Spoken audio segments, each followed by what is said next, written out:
Good morning, good morning, good morning. We're heading back to Massachusetts again this morning. The courtroom of Judge Beverly Cannone. Back with everyone involved with the Karen Reed trial. Our defense attorneys, our prosecutor for the Commonwealth. And boy, yesterday was fun, huh?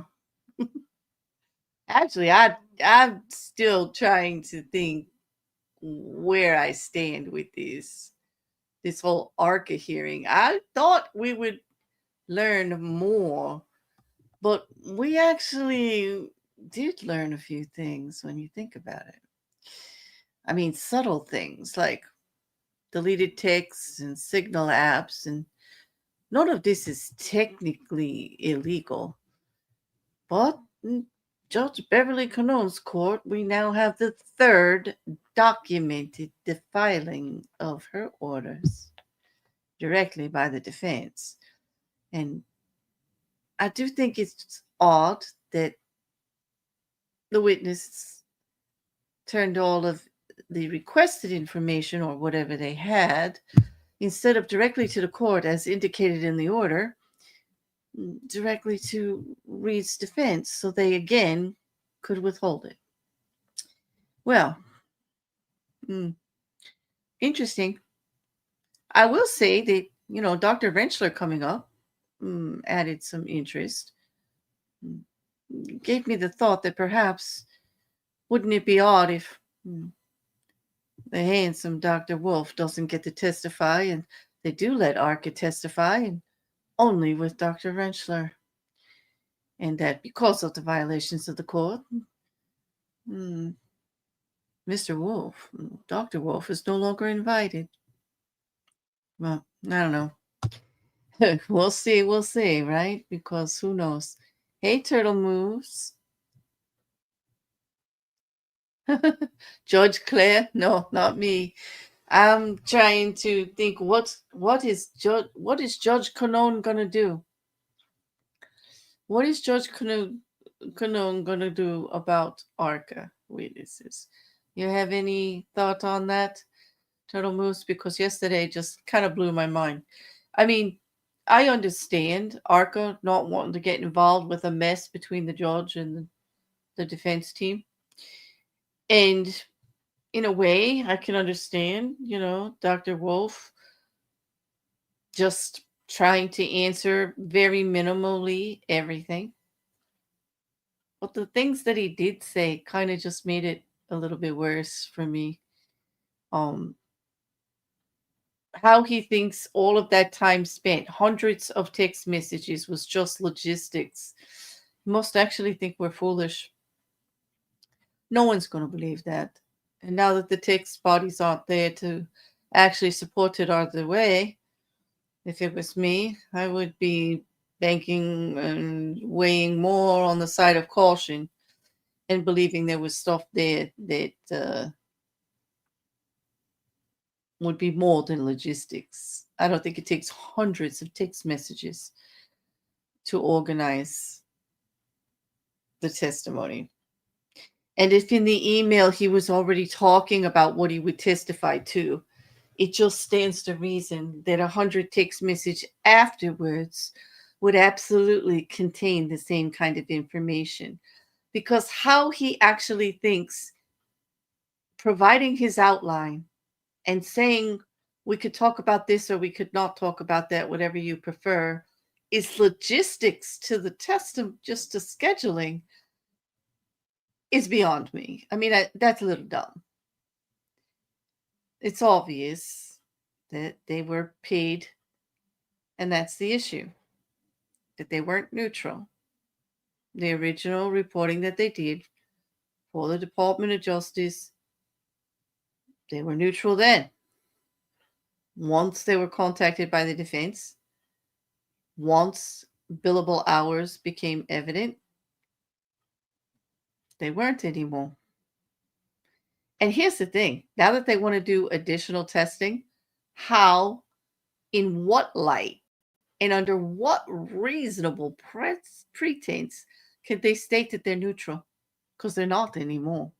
That's a fact. And then they want to use the fact that they did work for the Department of Justice to bolster up their claims. And actually, reasonably, I think that should be stricken. Good morning, Maggie. I think that's the part that should be stricken. Don't let them message don't let them mention the previous arrangement with the Department of Justice at all to the jury. That way it can't be prejudicial the other way, can't give the weight of the testimony an unfair advantage that they no longer deserve because of their lack of candor. Let it backfire on him, pull the plug. I do see that she's going to let them testify, though, because I don't see a clear violation that she can, not by the witnesses themselves. By the defense, yes. I mean, I'm waiting for Alan's sanctions, but they don't happen. And also, all that whole thing of he's on a first name basis with the defense attorney.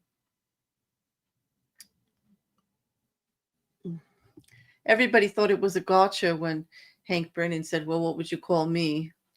And they, there was a little pause. Everybody could put in an expletive and all this other stuff. But the fact that he called him Mr. Brennan and he calls Alan Jackson Alan, well, that was evident. That spoke volumes. Well, we don't really care if Dr. Wolf respects him or not. The fact that he made a delineation in the value of the relationships there is the point. I don't think ARCA looked good as a company here, represented by Dr. Wolf that way. I think they could have did a better job. Dr. Wolf should have been doing a better job of protecting the company itself and his own credibility. But hey, if he wants to throw himself under the bus for the defense, he thought he could walk the line and do both, protect himself and the defense without getting into hot water with the defense. But nope, it didn't. Now it just looks like he's part of that whole thing, that whole lying to the court. It's unfortunate, remember that ARCA testimony is the one that says that there absolutely was not an accident that involved John O'Keefe. He was not hit by a car. This is crucial testimony for the defense and their theory that he was not hit by a car. It was obviously a dog that causes the injuries on his arms. He was in the house. All of that. It's crucial to that whole line of theory. Hey, Jen. Good morning. Good morning. Good morning. Voice is a little rough today, but let me just pull that up. Yep. Speaks of familiarity. Good morning and great gropes. Yep, it does. Good morning, book lover. Maggie. And again, Turtle Moose. Good morning. Good morning. It's good to see you guys coming in. Thank you. Today, I say coffee is life, and I say it loudly because, I need more. I definitely need more coffee. But I think it's almost time to bring up our fan. It's a few minutes after, and we don't want to get caught. Let's see.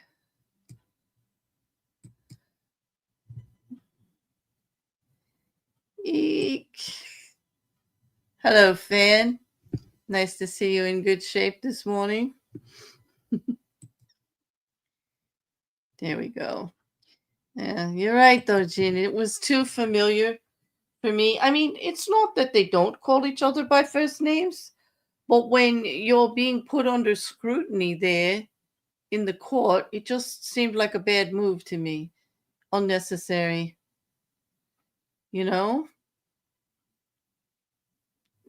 I don't really think that Dr. Wolf took the whole voir dire as seriously as he should have.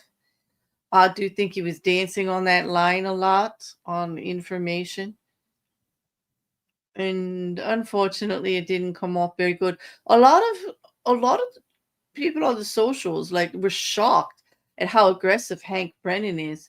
And I'm like, since November, he's been trying to get this information out. The only misinformation he did get was from the Department of Justice through a TUI request, like third or fourth party, when it should have came from the defense. So he knows there's something there. The only reason we know that there was a payment to ARCA, or that Alan Jackson was even in discussions with them, is because of the Department of Justice. And here's the other thing. Then we find out that the Department of Justice was giving ARCA information on witnesses against a sequestration order from the court. I do realize the Department of Justice is going to do whatever they want. But damn, it just gets messier and messier and messier. There were two things that I also noticed. Dr. Rentschler was being completely honest. He said they did receive information about the DNA being on the vehicle. And he said that testimony on the record after Dr. Wolf had already denied it because there was no accident. You have to remember that these experts get their information only from the side that they're working for, and so they may not get everything. Dr. Wolf wants to take the stand and said, we don't need everything to reconstruct the accident. We don't need to know what evidence is on hand. We can do it without it. And he's charming, and he has science, he's got some good science background there, and an engineer, and they can do that. And he could probably convince a jury of that. But when evidence does exist, it does speak loudly as to why you're not using any of it or considering any of it. When you think you can just walk into a case and just do without it, and you don't have to look at the lay of the land, well, it's few and far between where that's going to actually be evident to be the wisest way to go. I think that's would stand out to me as a jury member. But what do I know?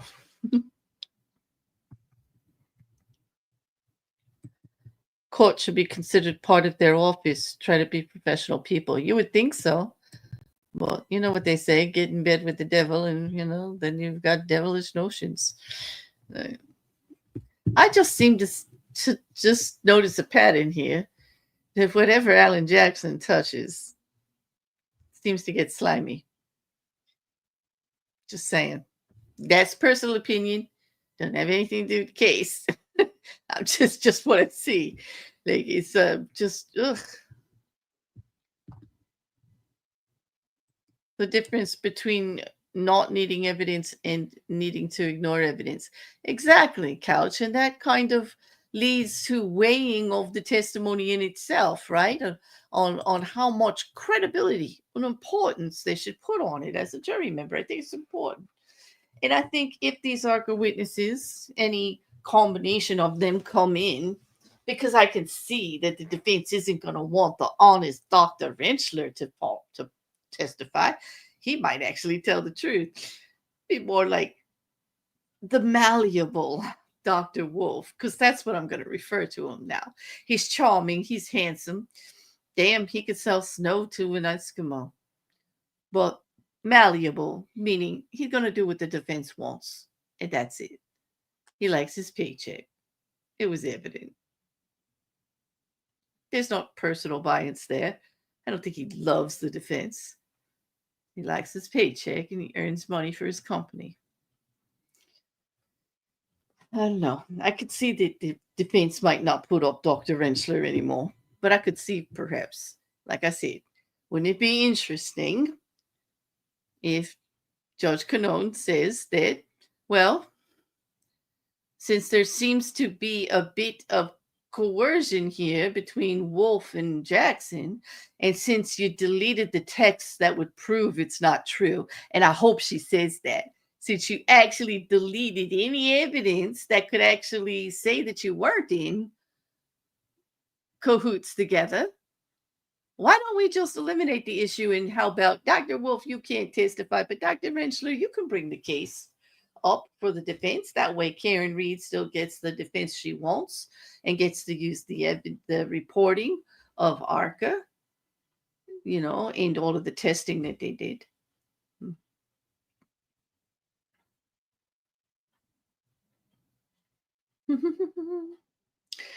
The big bad wolf. Yes. I was actually disappointed.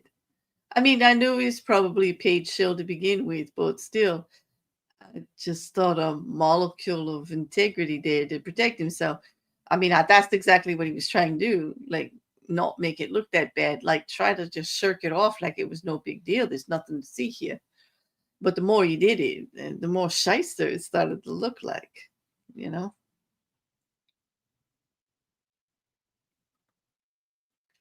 But how about Ian Whiffin's testimony, huh? Oh, brace yourself, buckle up there, because like this morning, which they haven't come on camera yet, which tells me either a jury member is late or there's motions going on, there's stuff going on in the courtroom. I'll have to go look on the socials to see if anybody's reporting on it, but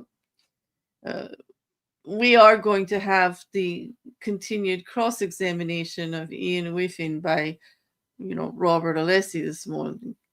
And that's going to be a little tedious. So I hope you guys have some coffee or tea, get yourselves all comfy.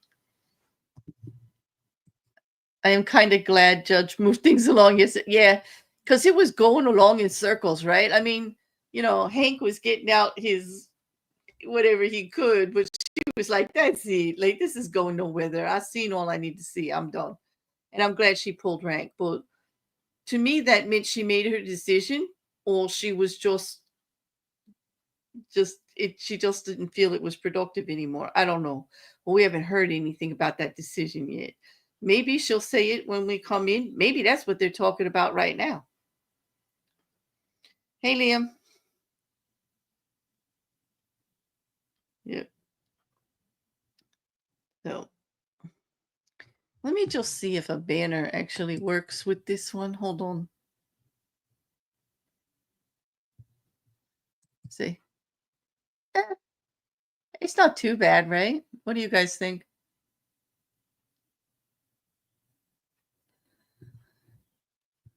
It's not too bad. Somebody sent me a message. They said, "What? You don't even put your banner on during the trial anymore? Like, what's with you? You really hate YouTube that much?"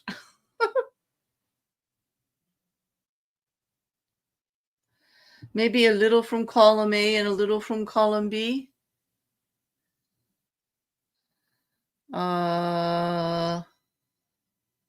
Thank you, Couch.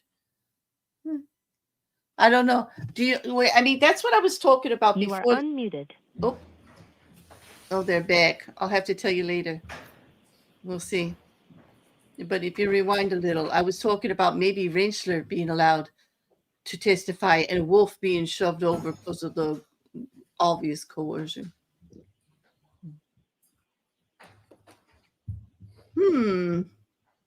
Cameraman giving us a little tour again.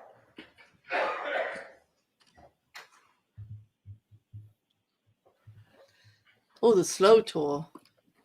Yay. All persons have any business before the Honorable Beverly Cannone, Justice of the Norfolk Superior Court, and for the County of Norfolk. Draw near, give your attendance, and you shall be heard. God save the Commonwealth of Massachusetts. This court is now open. You may be seated.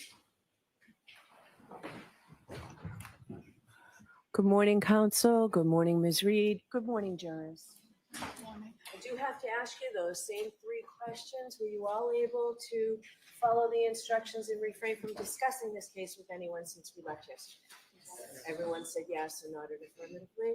Were you also able to follow the instruction and refrain from doing any independent research or investigation into this case? Yes. Everyone said yes and nodded affirmatively. Did anyone happen to see, hear, or read anything about this case since we left yesterday? No. Everyone said no and shook their heads.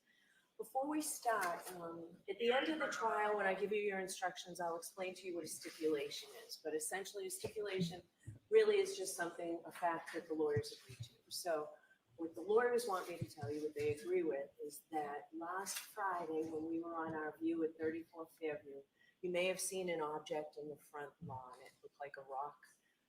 If you saw that, please disregard it. They want you to know that that was not there on January 28th to January 29th of 2022. Thank you. With that, could Makes we have sense. Mr. Whiffin back, please? Oh, so that's what that was. They were all arguing about the rock from Friday. I really want to know about ARCA, Judge Cannone. I want to know about ARCA. Don't we all? Good morning. So you're still on your own. Thank you. All right, Mr. Alessi, you all set? Thank you, Your Honor.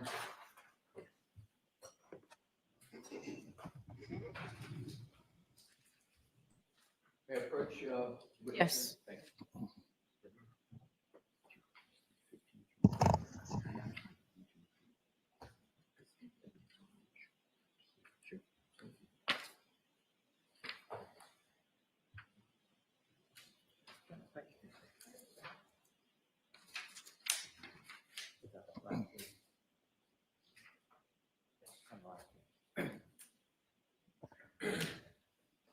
Your Honor, if I may address the court. Mr. Brennan and I have agreed, as we did yesterday, to stipulate into evidence portions of Mr. Whiffin's March 2025 report. So if I could have it marked. Thank you. Exhibit 43. Thank you. Thank you.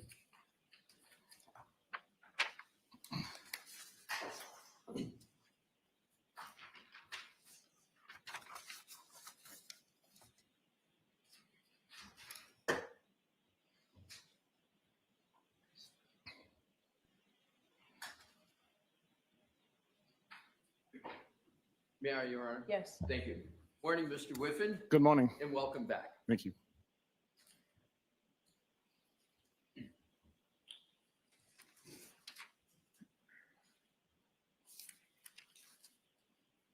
May I approach, Your Honor? Yes. Thank you.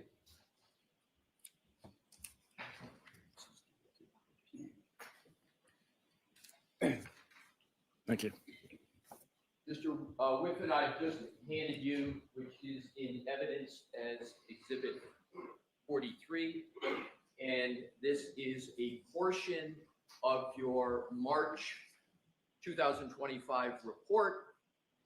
If you could just take a moment to look at it, and when you've had a fair opportunity to do that, I'd ask you to turn to page 28. Okay. And just, if you could, sir, just pick up your head and let me know when you're ready to proceed. Okay, thank you.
Thank you. You ready, Mr. Whiffin? I am. Thank you. So what I'd like to do is to, with your honor's permission, is to publish pages 28, 29, and 30 and start with page 28. Okay. Thank you, Your Honor. Mr. Wolf? And if you could enlarge the text down below as much as you can so the jury can see it. Thank you, Mr. Wolf. So, Mr. Whiffin, this summary section of your report is a summary of the location section that you wrote in your March 2025 report, correct? That's correct. And it states the location data on this device contains a vast number of records while traveling between 12/19/33 and 12/24/38. These records all have a high horizontal accuracy value as well as bearing and speed information which conforms to the streets being traveled. Next paragraph. The device arrived outside 34 Fairview at 12/24/38, where it remained static for about 30 seconds. Do you see that, sir? I do, yes. And did I read that correctly? You did. Did I read that correctly? Sorry, yes, you did. Yeah. So at the end of it says, show the device moving west from the roadside towards the house. That's what you wrote, correct? Correct. I would like you to, Mr. Wilk, if we could switch back to the timeline of Mr. Whiffin that we had published yesterday in deck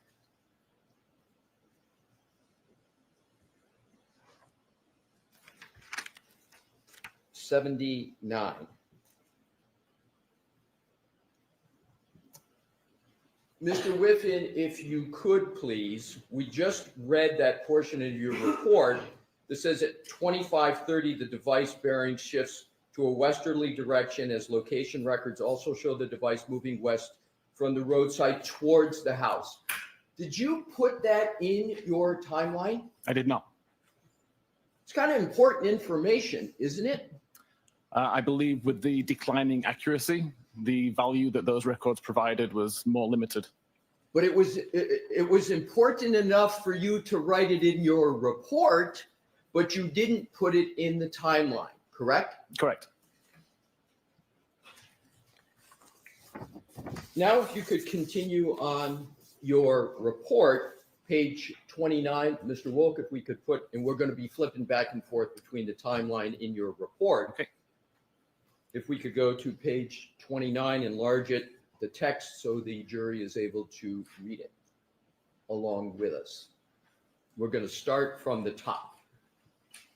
So the next says, from the combination of device location and bearing, it does appear that the device started to move towards the house. However, since the bearing information appears to be based on the location records rather than the direction the device is facing, it is difficult to say with any degree of certainty if the device actually moved. Did I read that correctly? You did. So the first part is, again, a statement that the device has started to move toward the house. Now, if we could go to the next paragraph. This location data is immediately followed by 12 minutes of low accuracy records, which offer no reliable location information. So I just want to make sure I've got the time period here right. The 12 minutes is from 12:25, correct? Yes. And that's so correct. 12:25 plus 12 is 12:37. So the range we're talking about here is from 12:25 through 12:37, correct? Correct.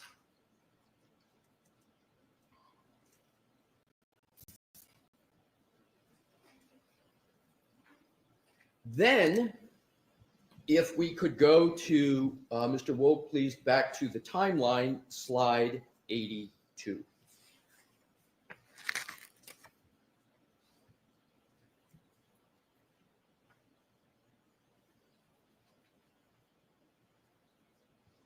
So I want to discuss with you the very top entry, Health 12/31/56, where you have the entry, start of health event, 36 steps, 25 meters. And yesterday we agreed 25 meters is approximately 84 feet, correct? Correct.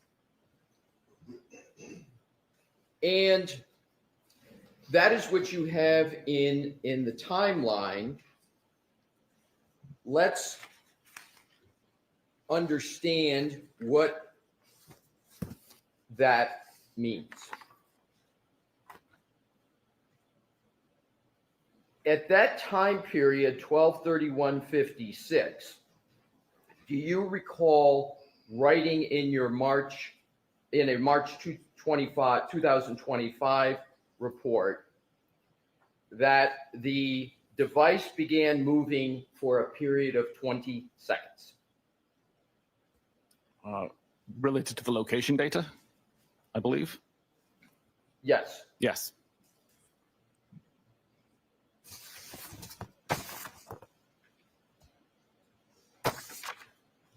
Now, if we could, Mr. Wilk, go back to page 29 of the report.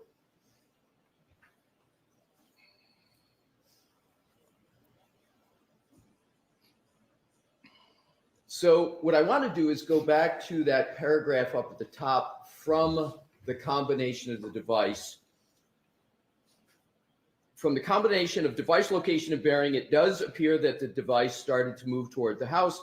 However, since the bearing information appears based on the location records rather than the direction the device is facing, it is difficult to say with any degree of certainty if the device actually moved. So you're talking about difficulty saying with certainty, correct? Correct. But it is certainly possible that the device was at that location and was moving toward the house. That's possible, correct? Based on location data, yes. Now what I'd like to do, please, is to go stay on that report. And the third paragraph says, the reason for such low accuracy location data at this time is not known, as there are many possible reasons why the accuracy was be reduced. There's a little grammar issue there, but Correct. in fairness to you, sir, we do that when we write long reports. But I think that your intention here is, why the accuracy is reduced at this point, yes. correct? Correct. Thank you. This could include reasons such as the device entered a building covered area, the result of weather conditions, geography, poor connectivity, or interference, to name a few. So those are the reasons you gave, which could contribute to some low accuracy, correct? Correct. And interesting, the very first reason you gave is that the device could be entering a building or covered area.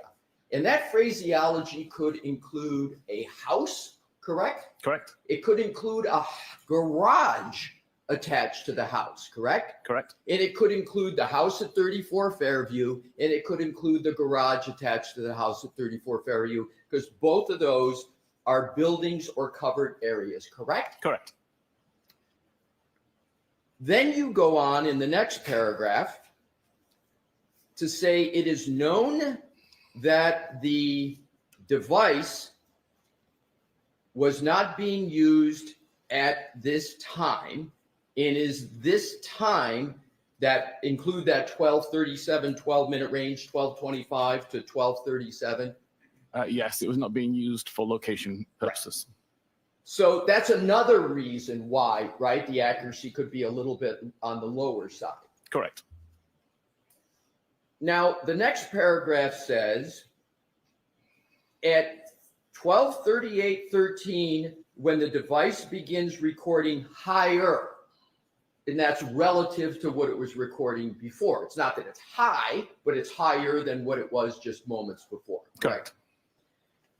The data centers on a location slightly closer to the house than the roadside. Although several records show the same center coordinate with differing accuracy radii. Some of these location records are shown in the map below in white. So let's go down and look at what you had in your report for the area in white. In the area in white that you're referring to there are two white circles, the largest one there. This, in fact, was a depiction that you included in your report on page 29, correct? Correct. Interesting and notable, you did not include that depiction in your timeline that you discussed with the jury yesterday, did you? I did not know. But it was important enough for you to put that depiction in your report, correct? Correct. And notably, the larger white circle covers a substantial amount of the house at 34 Fairview, correct? Correct. So, given your testimony on direct yesterday with Attorney Brennan, the phone of John O'Keefe, according to this depiction, could be anywhere within the largest white circle, correct? Correct.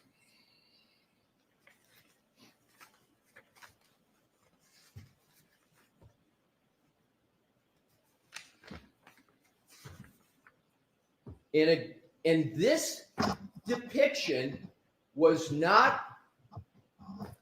offered by you or the Commonwealth in your presentation to the jury yesterday, correct? Correct. Not in the PowerPoint. Now, if we could go back, Mr. Wolk, to page 29 of your report, into the text, and if we can enlarge the text just a little bit, please, for the jury, Mr. Wolk.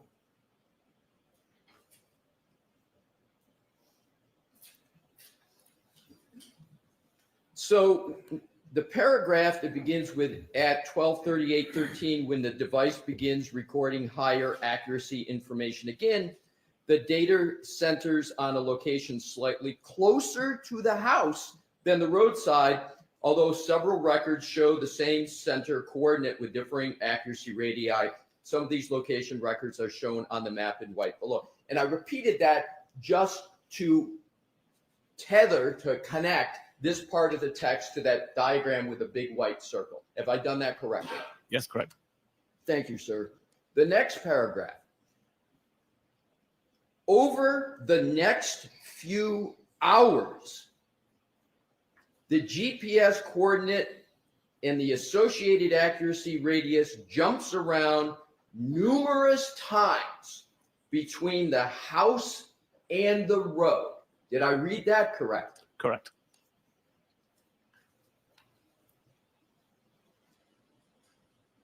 And therefore, over the next few hours, according to your report, the phone of John O'Keefe could be in the house, correct?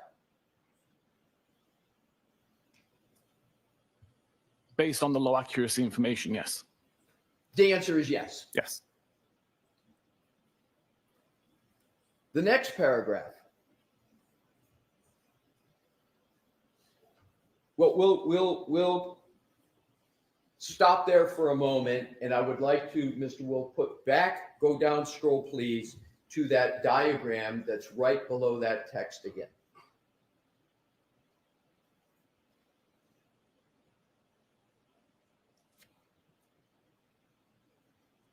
Yesterday, you discussed the Waze application with Attorney Brennan, correct? Correct. And you stated that Waze location data is more accurate than the data that comes from the Apple apps like health data and location, correct? Incorrect. No. I'm sorry. Is Waze location data, in your view, accurate location data? There isn't really a thing such as Waze location data.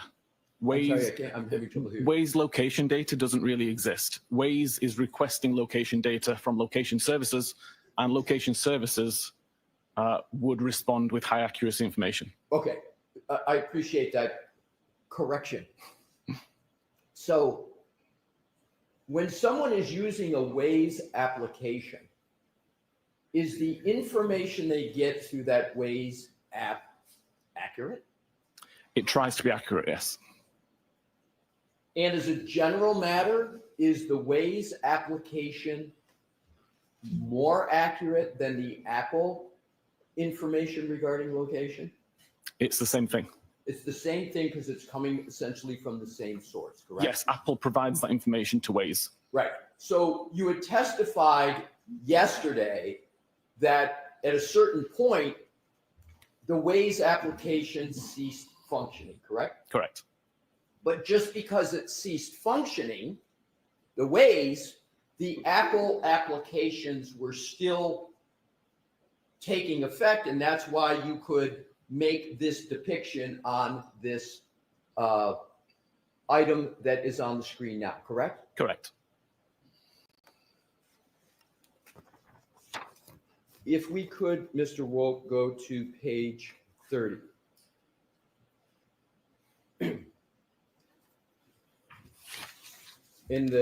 What I'd like to highlight, please, is the text. So if we can enlarge it up at the top.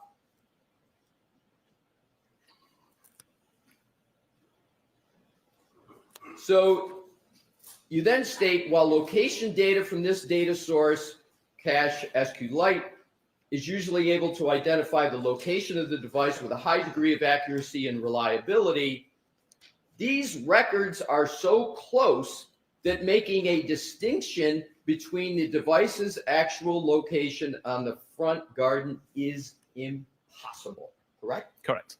Your words, impossible. Correct.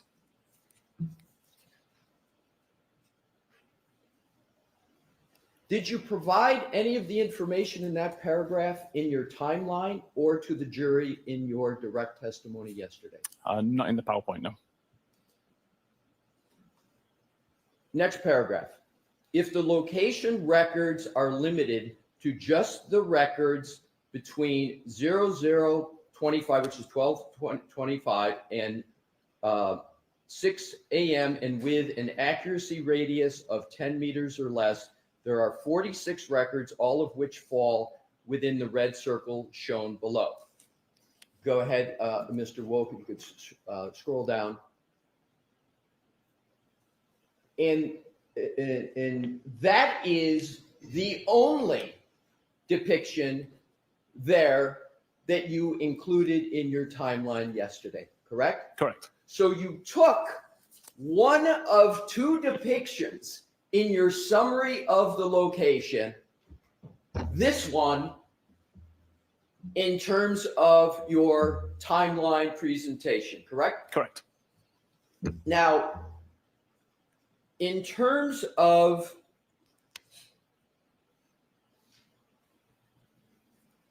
the timeline, and Mr. Wolk, if we could go back to the previous with the other depiction.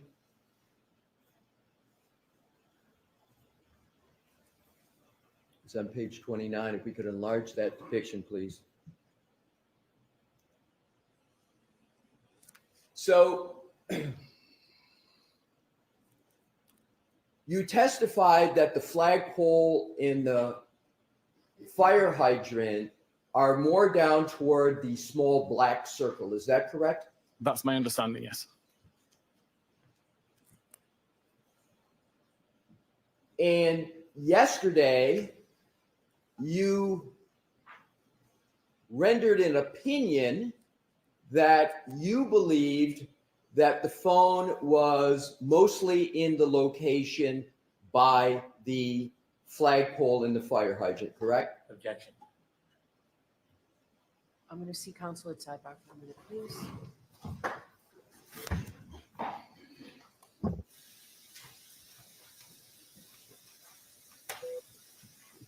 Oh, uh-oh. And they put the white noise machine on too.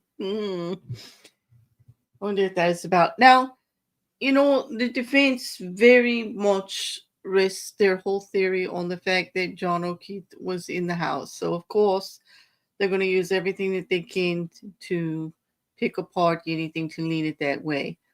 But I found it interesting that, yes, there is the possibility that it is within range of the house, but you'd have to eliminate all of the other information on the timeline to get him in the house. But we'll see. We'll see. I mean, yeah, range is range.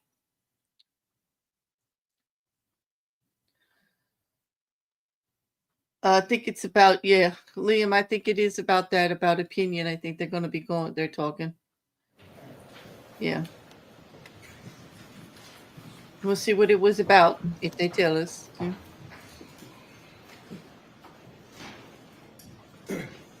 May I, Your Honor? Yes. Thank you. If we could dim the lights again, please. Thank you. So if we can enlarge that depiction. So yesterday, Mr. Whiffin, you focused your testimony and your opinions on the smaller black circle, correct? Correct. And you didn't discuss at all or disclose at all this depiction, and therefore didn't discuss or disclose at all the larger white circle, correct?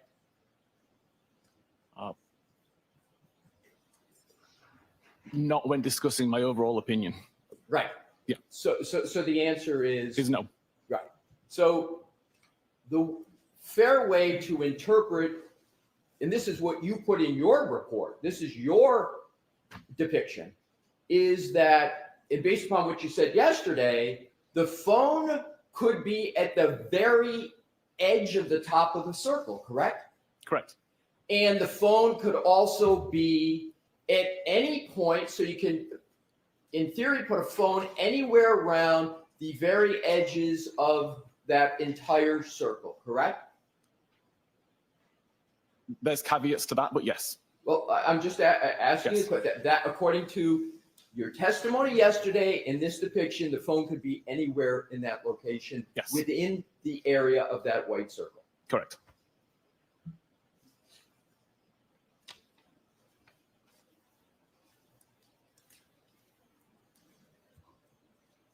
I would like to now go back to the timeline, Mr. Wolf, where we had left off, which is slide 82.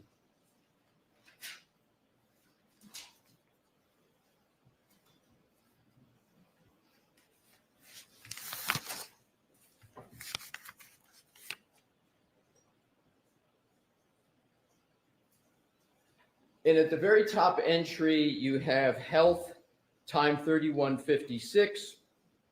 And then the description, start of health event, 36 steps, 25 meters. And we agreed about 84 feet. And this is where the device began moving toward the house for a period of 20 seconds. Is that correct? It's the time that 36 steps started to be recorded. I've got no idea of the direction of travel. I want to focus on the time, 12:31:56. Are you aware that a firm called Aperture, on behalf of the Commonwealth, has submitted a report that states that there was a trigger event at 12:31:56 that they refer to as the supposed collision? Are you aware of that? Objection. Sustained. I recall seeing a report. Sorry. You don't have to answer that. Sorry, apologies. That's okay.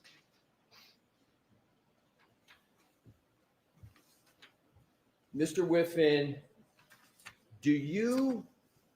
are you familiar with a firm called Aperture? I'm vaguely aware of them. I've heard of them once. Are you familiar with a person by the name of Dr. Judson Welcher? I'm not, no. But you're familiar with the firm Aperture? I am. And do you know that the Aperture firm is working on this case? That's the only reason I'm aware of this company. Right. And do you know that the Aperture firm has used your data in your report? Do you know that? I believe I saw something about that. You believe you saw something, or do you know that they've used your data for a report in this matter? I recall seeing a report. I don't recall whether it was my data that was being referenced. Do you recall seeing a report from Aperture? I do.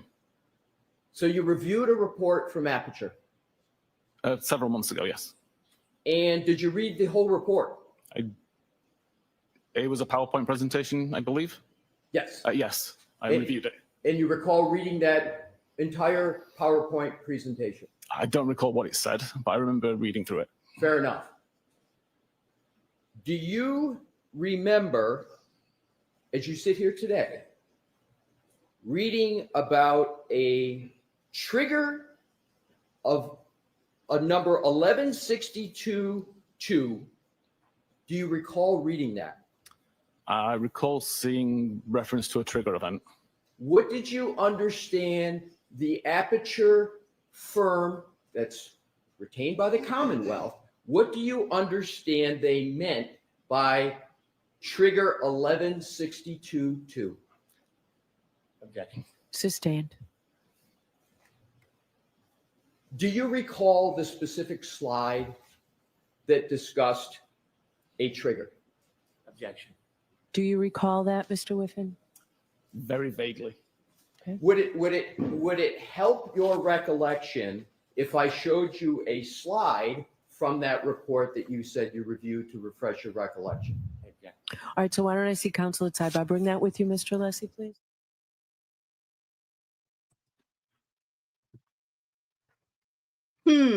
So this is new. Let's try to discredit a witness who hasn't even testified yet with the witness who is testifying with information that the witness who is testifying isn't responsible for, or the opinion of that witness. Like, what?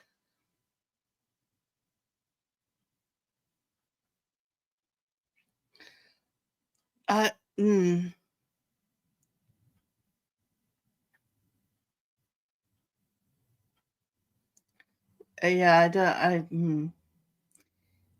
What do you guys think? Okay. Like, that's a new tactic for me. I was really kind of like scratching my head about that one. But the objections are valid. And I guess we're going to have to figure out where this is going, because I don't know how this. Anyway, I wouldn't even know what to call it.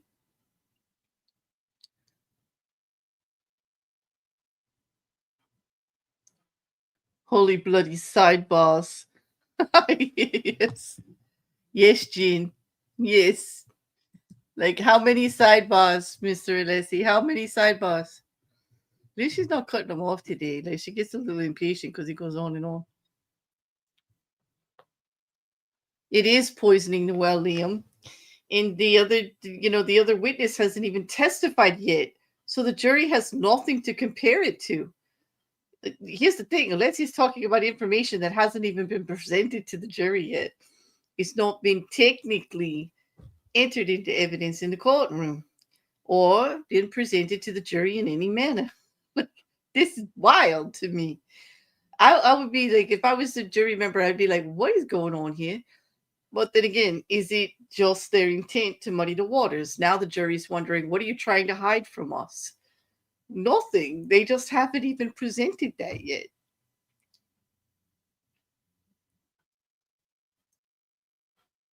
Exactly, Maggie. Especially about somebody else's testimony. Nope, turtle moves it is part of the evidence that it's going to be, but that witness has not testified yet.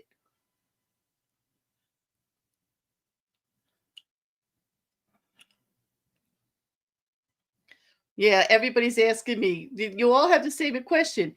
How can we be talking about it if we haven't heard from that witness yet? It's not in evidence yet. I mean, you do get to talk to a witness about what they have looked at as far as the evidence of the case. So I could see him approaching it like that, but to ask him to go over details of it about things that are expressed in it that the jury hasn't heard yet, it's a little conflicting. And I could see why the Commonwealth would be objecting. And now it's up to Judge Cannone to figure out if they can continue along this path or not. I think it would be, my concern is how confusing it is for the jury. It seems a bit prejudicial. But, you know, they do have a right to question this kind of information. It's a matter of timing.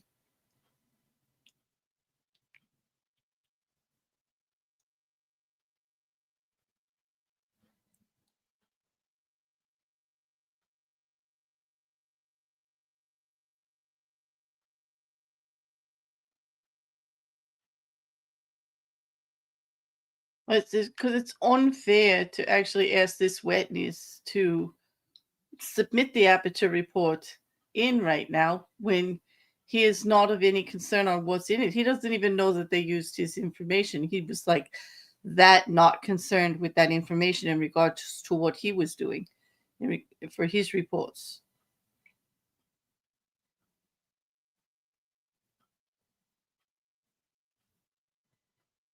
The pink tie.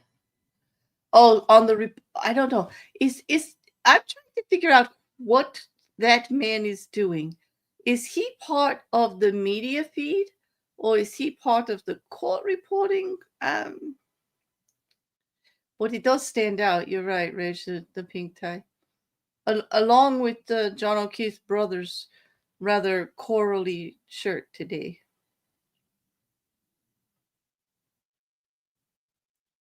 Yeah, the man with the it was on with the man with the black shirt. The camera moved away. Oh, okay. I'm looking at this guy here. He has a pinkish tie too. So there's another guy. All right, let me see. Was he?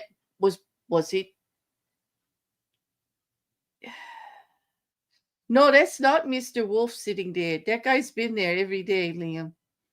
That's not Dr. Wolf. Oh, you mean Mr. Wolf? Oh, yes. I heard her say that. I heard them say Mr. Wolf. Then do you know what Mr. Wolf does, Liam? Because I do think that is Mr. Wolf. Yeah, not the doctor. No, but I think I just heard her reference him before. Now I got to figure out who's wearing the tie. I don't think it's the witness, right? Reg, it must be. Maybe it's RobertAlessi. Alessi. I didn't notice what he was wearing. All right. Well, Karen's not wearing a tie. Elizabeth Little's not wearing a tie. Neither. Oh, it's not oh, it's like the lavender tie? Is it his tie there? RobertAlessi's tie? Mayor, Your Honor. Okay, you can approach. Nice tie.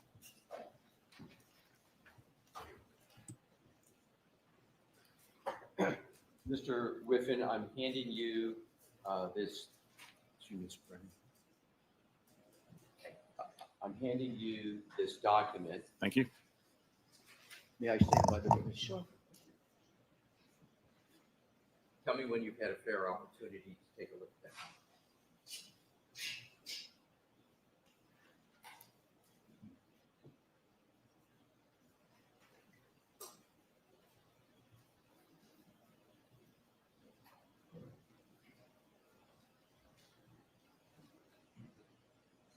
Okay.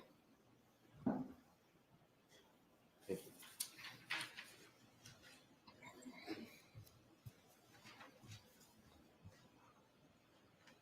you. Mr. Whiffin, does that refresh your recollection with regard to an aperture report that discusses a trigger of 1162-2? It does, thank you. Pardon me? It does, thank you. And how does it refresh your recollection? I remember seeing that several months ago. I'm sorry, Your Honor. There's a blower on here that I'm having trouble hearing Mr. Whiffin.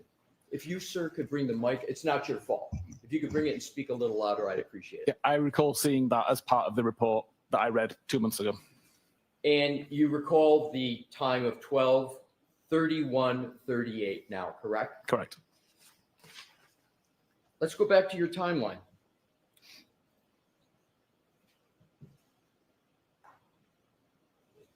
82.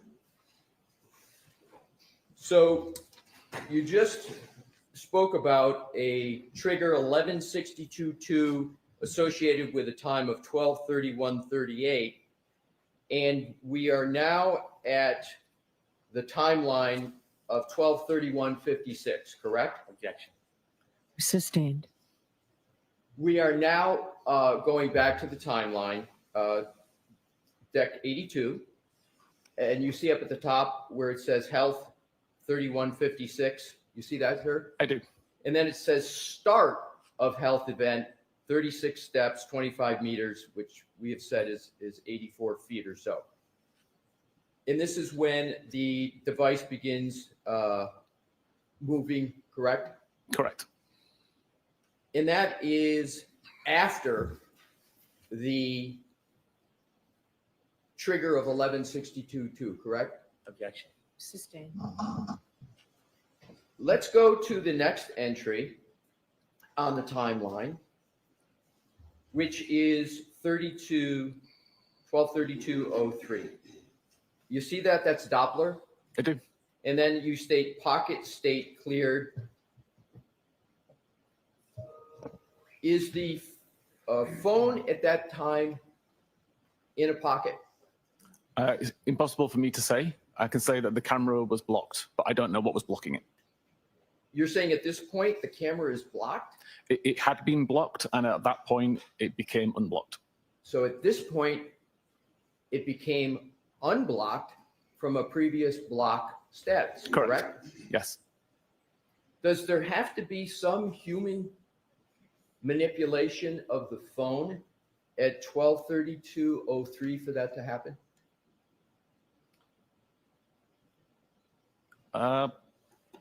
Technically not. There are scenarios that wouldn't require it.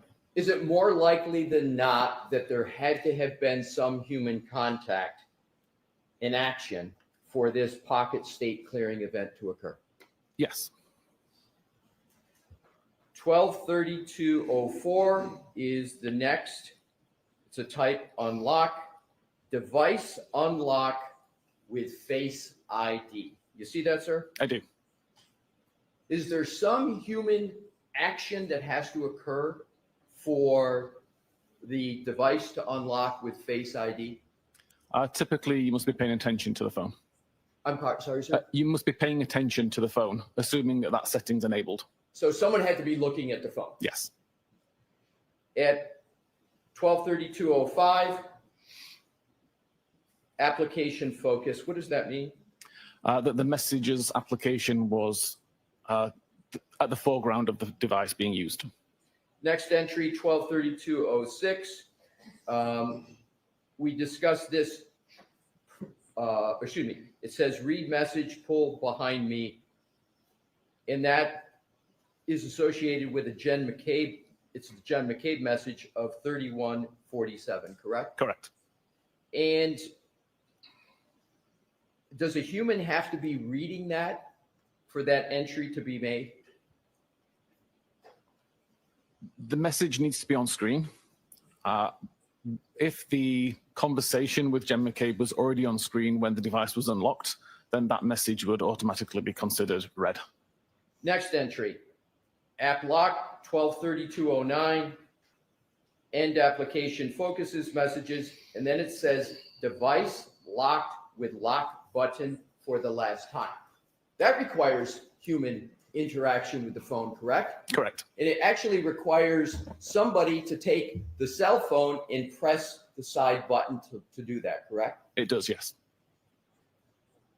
So there has to be some degree of coordination for that to occur, for a human to be able to have something that hits that button, correct? Certainly, yes.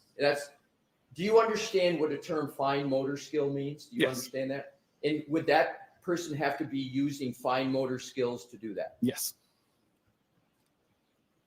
Next entry, 12:32:16. End of health event, 36 steps, 25 meters, again, 84 feet. That is in your timeline because that's when you believe the end of the health event, the end of the 36 steps occurred, correct? That is the time that the device data shows the end of the health event, yes. May I have a moment, Your Honor? Yes. Thank you.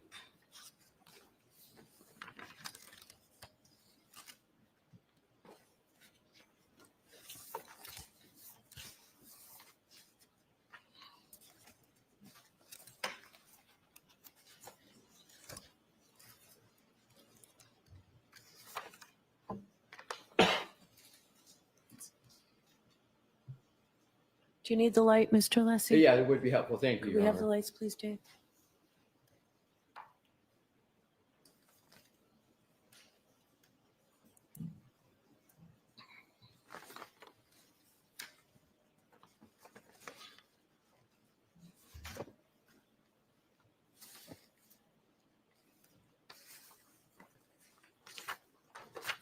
Do you recall writing in your March 2025 report the following?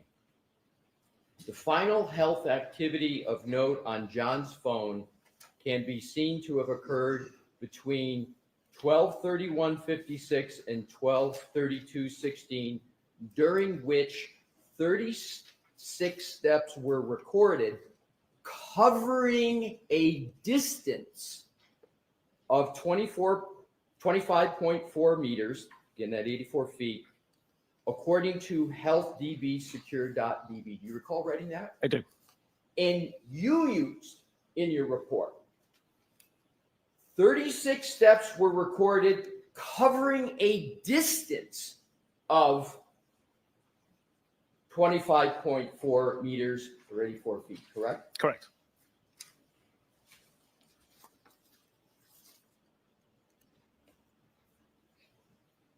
Do you know a trooper named Nicholas Garino? I'm aware of him, yes. Are you a little more than aware of him? You've worked with him on this case, haven't you? He sent me some of the files related to it, but further than that, I've got no relationship with him. But isn't someone sending you files on a case you're working on, working with the person? Isn't that a fair conclusion? It could be.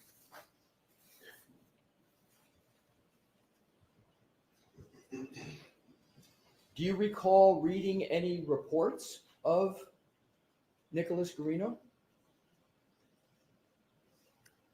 I don't recall reading a report by Nick. Does that mean you didn't read it, or you just don't recall reading it? I honestly can't remember if I did or not. I remember some of the reports that I read for this case. I don't recall if one was by Nick. Would it refresh your recollection if I showed you a portion of his report to determine whether you would have read it? Please. Thank you. Moment, Your Honor, please. Sure.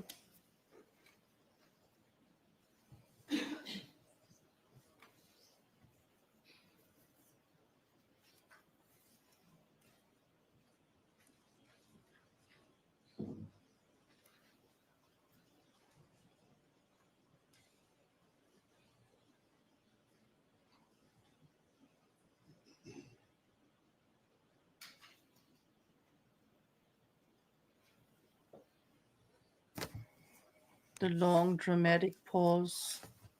Thank you, Your Honor.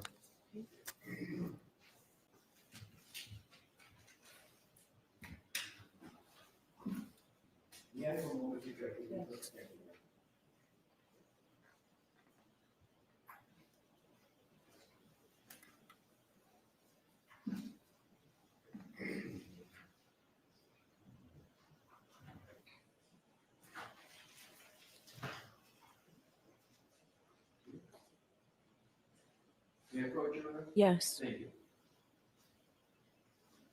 Show Mr. Brennan. Yes. I just want to make sure I've got the entire report.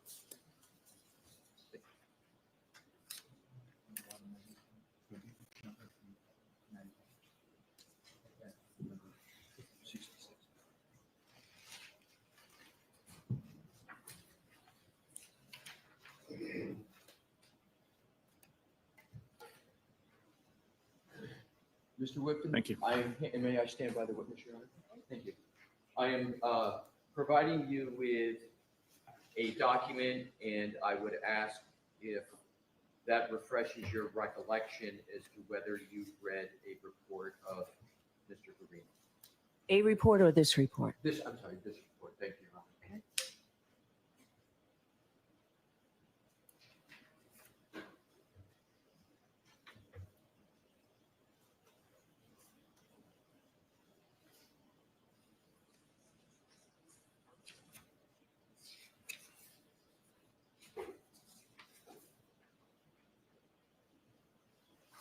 I don't recall ever seeing this report.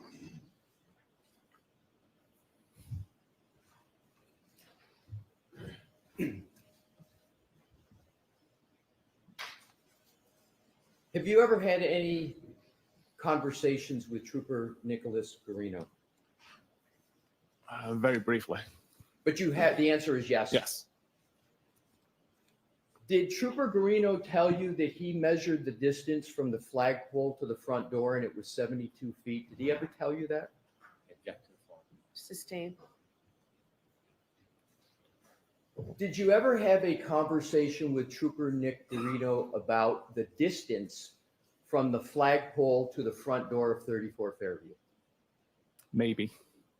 Maybe. Maybe. So is it maybe then you had a conversation with him in which he stated to you that that distance is 72 feet? It's maybe. So if we go back to what we were discussing earlier about the steps and the distance covered, and this is in your report of March 2025, where we've talked about this, and it's the final health activity of note on John's phone can be seen to have occurred between 12:31:56 and 12:32:16. Is this the correct slide? No, it's not. So let's take Yeah, it down. Thank you, Your Honor. Let me start that over. The final health activity of note on John's phone can be seen to have occurred between 12:31:56 and 12:32:16, during which 36 steps were recorded, covering a distance of 5.4 meters or 84 feet. 84 feet is greater than 72 feet, correct? Correct. So if the distance from the flagpole to the front of the house is 72 feet, and your report notes steps, 36 steps covering a distance of 84 feet, that would put those steps within the house, correct? It would.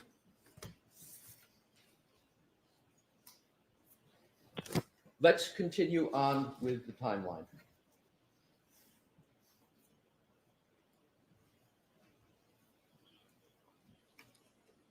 Deck 83.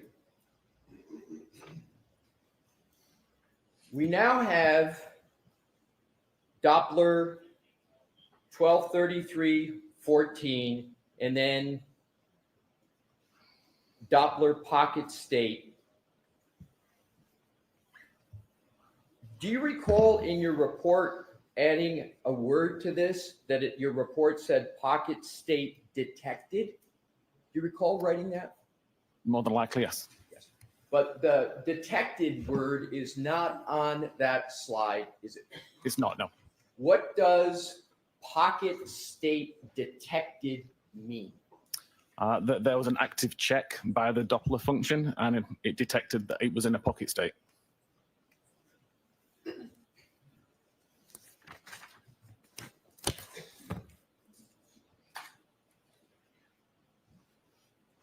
May I have a moment, Your Honor? Yes. To switch? Thank you.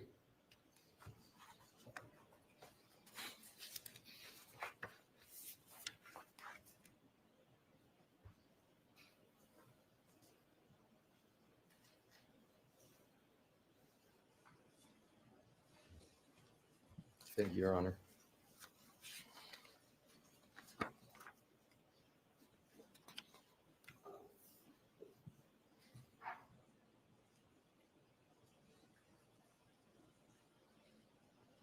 Do you need this slide up there, Mr. Alessi? I was just going to check that. I think the answer is going to be no, Your Honor.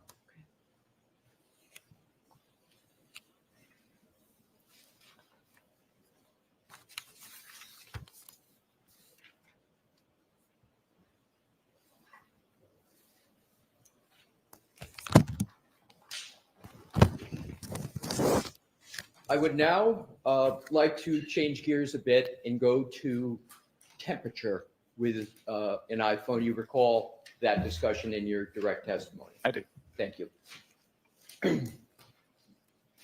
Mr. Wilk, if we could please have the slide deck, but a different page, slide 60.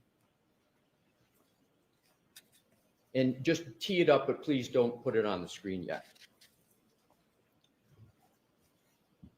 iPhones don't record ambient or the environmental temperature where the phone may be at any given time, correct? Correct. But the iPhones, including the iPhone of John O'Keefe, log the temperature of the battery inside of it, correct? Correct.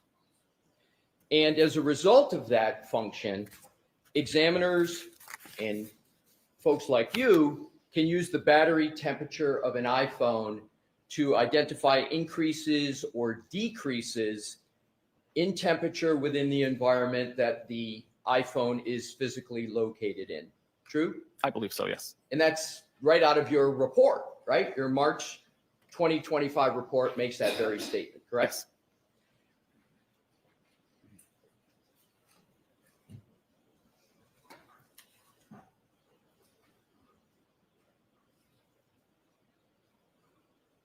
The battery temperature of an iPhone generally matches the pattern of the rise and the fall of the thermometer temperature, correct? From my testing, yes. And when an iPhone is in a lock state with little activity occurring on the device, the battery temperature is heavily affected by the ambient temperature in the environment, again, matching the pattern of the rise and the fall of the thermometer temperature, right? Correct. And what I just read is right out of your March 2025 report, correct? It sounds like it is, yes. And you actually established this in various temperature testing and test scenarios in your March 2025 report, correct? Correct. Let's discuss those two tests.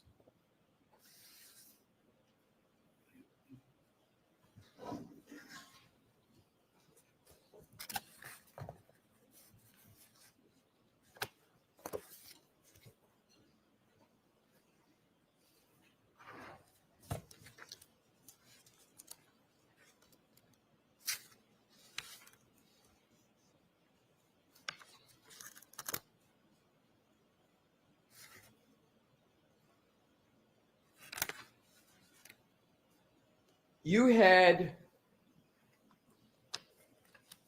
an appendix to your report that discussed two test scenarios with regard to temperature, correct? Correct. Can And I that just was ask, I'm sorry, Mr. Whiffin, do you have your report with you, sir? I don't have a copy in front of me. I'd be happy to provide him with a copy of his report so we can have him follow along. I think that's great. Thank you. Okay, sure. Would that be helpful, Mr. Whiffin? Very, thank you. Yeah, approach, Your Honor. Yes.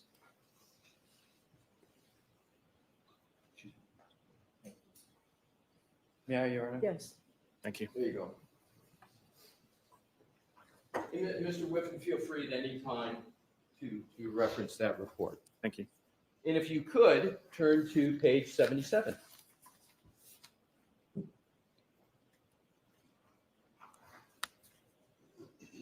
Okay. So are you ready, sir? I am, yes. Thank you. So let's look at test scenario one. Test scenario one, you took an iPhone, if I'm remembering correctly, same model as John O'Keefe's? I believe John O'Keefe's was iPhone 11. I used an iPhone 10. But sufficiently Very similar. similar for purposes of this experiment? Correct. Or this test? Same iOS version. Yes. So it's the same iOS version, the software inside the phone, just a different model. Yes, And it's a software that's important for this test, correct? I believe so. So you state that you placed the iPhone inside a freezer, correct? Correct. And now if we could, Mr. Woke, if we can put that, do we have that in would be page 77? And if we could enlarge that chart, please.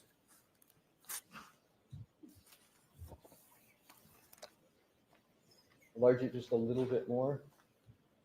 We're not concerned with the text at this point. So we can just get the chart as large as possible. Thank you.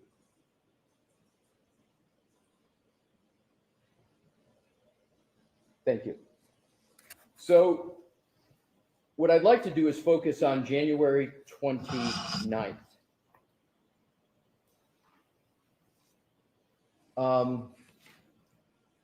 Excuse me. This is your experiment. When did you do test scenario 1, approximately, the date? This is a good question. It was sometime probably in December last year. I'm sorry. In December last year, I believe. December 2024. Correct. So what you did here was you took the phone, you put it inside a freezer. What was the temperature of the freezer? I actually don't know. But it was a freezer. It was freezing. Yes. It is sort of your just regular freezer that everybody has. A regular chest Nothing freezer. special about No. it. Let's look at some of the data that you have from it.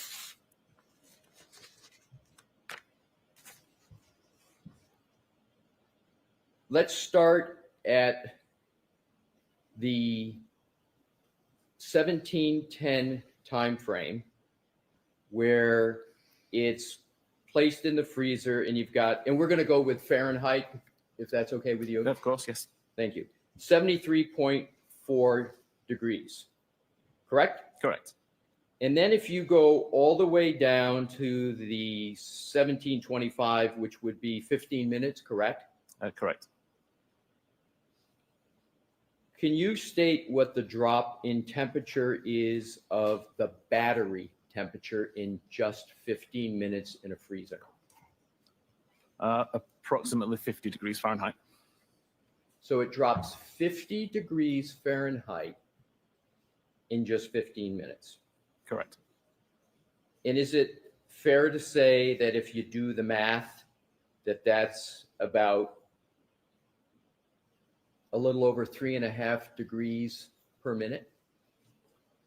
And if Your Honor, if he wants to use a calculator, or just accept my estimate, whatever Your Honor thinks is appropriate. However you can answer the question, Mr. I'm happy to accept your answer. That's fine. Let me just make sure. I have a moment, Your Honor.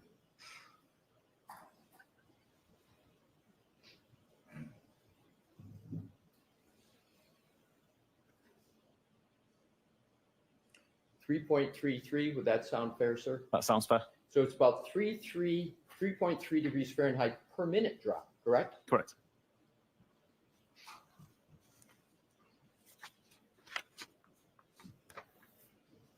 Now let's go to the next page of your report, page 78, where test scenario 2. And in test scenario 2, you took the same phone with the same software and you placed it outside at a temperature of 33.8 degrees Fahrenheit, correct? Correct. And we could enlarge that, please, Mr. Wolf.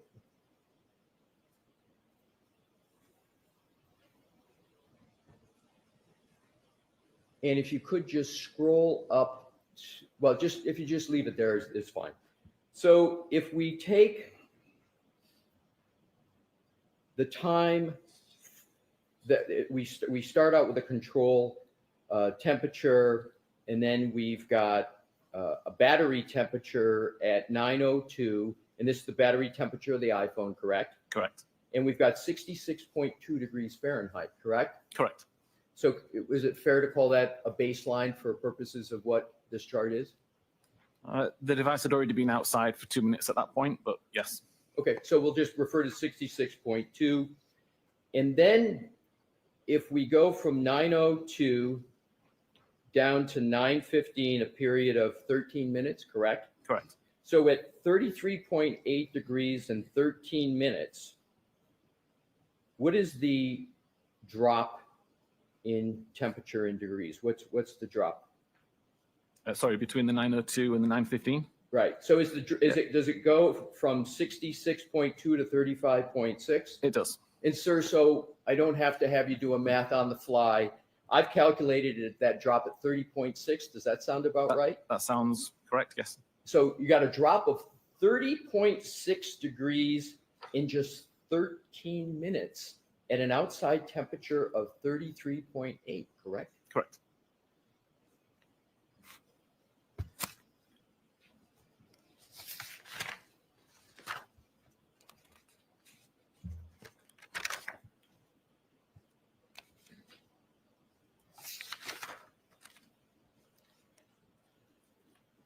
We're going to come back to this, but what I'd like to do is to compare these two test scenarios. The one we just saw at 33 degrees Fahrenheit, where it dropped 30.6 degrees in just 13 minutes, again at an outdoor temperature of 33.8, and then test scenario 1 in a freezer, where it dropped 61.2 degrees in just 15 minutes. Now let's go to the slide 60, which was in your slide presentation yesterday, of what you stated was the temperature change in the iPhone of John O'Keefe on the morning of January 29th. You with me, sir? Yep. Thank you. So if we start out at 12:13, we see a battery temperature of 82 degrees Fahrenheit, correct? Correct. Then it drops a little bit to 77, a little bit to 72. And what I want to focus on is keeping the starting point for my questions here at the 12:37 time period on the morning of January 29th. And that's 72 degrees Fahrenheit, correct? Correct. So if you take the time period from 12:37 to 12:53, that's a 15-minute interval, correct? Correct.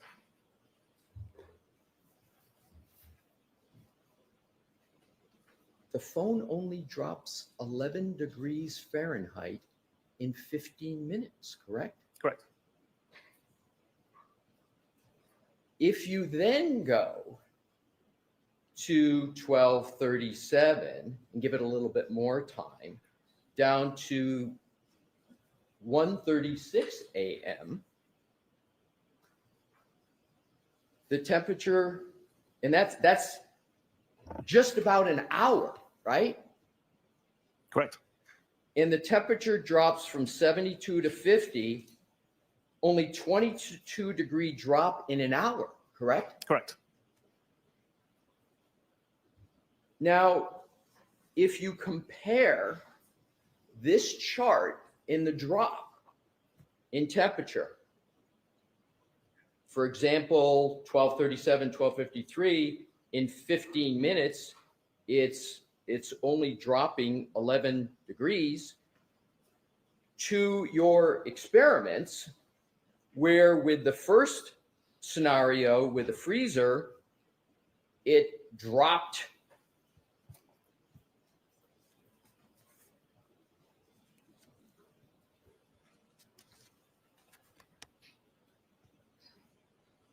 50 degrees in a 15-minute period.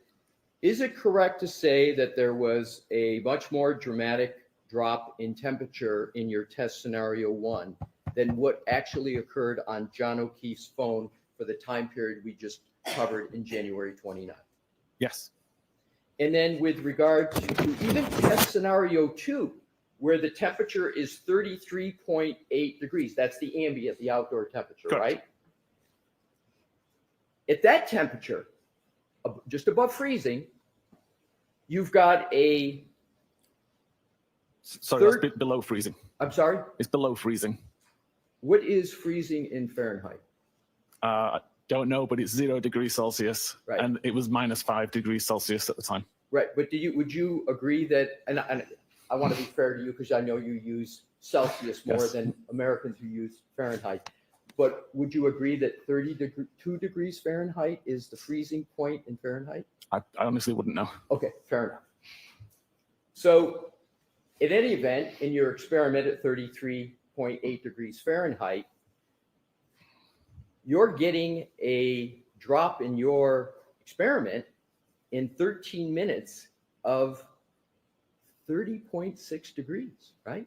Correct.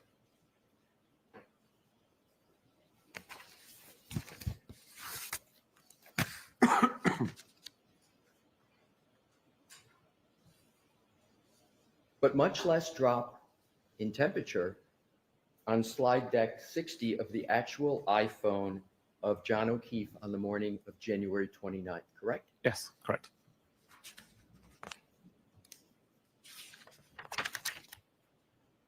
Do you know what the temperature was in Canton in January 29th, 2022? I do not know.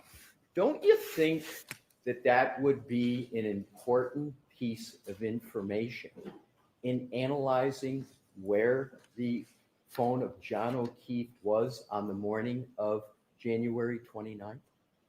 I didn't think it was. So you didn't think it was important, even though you issued a report discussing the temperature of the iPhone, and you did 2 test scenarios, one in a freezer, one in an ambient temperature of slightly above 33 degrees, and you didn't think it important to take the final step to see whether there was anything to be gained from that comparison to determine where that phone was located? My testing proved that the battery temperature is affected by ambient temperature. My report shows the data that was on the device. I also don't know the condition that the phone was found in, whether it was in a case, whether it was in a pocket. So to me, the ambient temperature in Canton at the time wasn't particularly relevant. I just wanted to show what data the device had recorded. The information that you create from your digital forensics analysis, including everything that's in the slide in your report, including battery.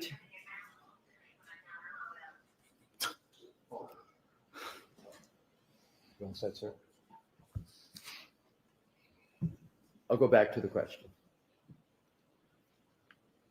In digital forensics, you work with law enforcement often, correct? Correct. And you work in law enforcement in investigating cases, do you not? Yes. And so oftentimes, the law enforcement is using your digital forensics information to help them solve cases, correct? Correct. You didn't suggest to anybody on law enforcement that they might want to take a look at this temperature information to assist in determining where this phone could have been by the temperature? You never raised that with them? I did not. And do you know whether any law enforcement person was aware that you had done all this temperature analysis? It was in my report.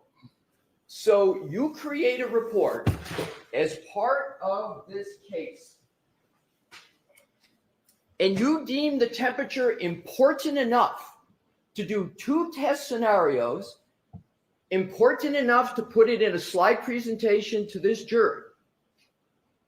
Yet there's no discussion of that between you and any member of law enforcement as to what it means? The details were provided in my report, and there was discussions, but it never came up as to say what was the temperature in Canton that night. Oh, so there were discussions. Not with law enforcement. Oh, who were As the part of my preparations for trial. Oh, tell me about who you discussed this temperature information with. It was with Hank. You're hesitating, and I can't hear you. Who did you discuss with it Hank? with? Excuse me? With Mr. Brennan. Attorney Sorry, Brennan? yes. You discussed temperature with Prosecutor Brennan. It was in my report. It was in your report, but you said you discussed. Which is it? It's in my report, and the discussion was that it is in my report. I'm not in a position to suggest that investigations take place and change based on my report findings. Oh, sir, I'm not suggesting what you just stated. I'm just trying to get information about, you mentioned the verb discussed. Didn't you, in your Yes, I answer did. moments ago? Yes, Isn't discussed a verbal thing? It's not a written thing? it was discussed in preparation for trial, yes. Oh, so there was a discussion, a verbal discussion with Attorney Brennan about temperature in your preparation for trial. Yes. Was there any interest at all as to what this could actually mean for the potential location of Mr. O'Keefe's phone on these very important time periods in January 29th that might assist to determine at various times whether Mr. O'Keefe is in a covered building based upon the temperature rather than outside in a nor'easter on January 29th? I'm sorry, what was the question now? Yeah, the question is, was there any discussion about the investigative value of what you had done in determining where that phone could have been on key time periods on the morning of January 29th? That wasn't part of the discussion, no. It wasn't part of the discussion. We went through, you may recall in my questioning, in your report, where you stated that it was possible that the phone could be inside the house of 34 Fairview based upon that big white circle. You testified that the low accuracy at certain points could be because of it entering a covered building, correct? Correct. And you do a temperature experiment to track the very accurate temperature change of an iPhone, and it doesn't match up the actual data with either of your test scenarios, and you don't raise that with anybody. Objection. Sustained. You can ask it differently.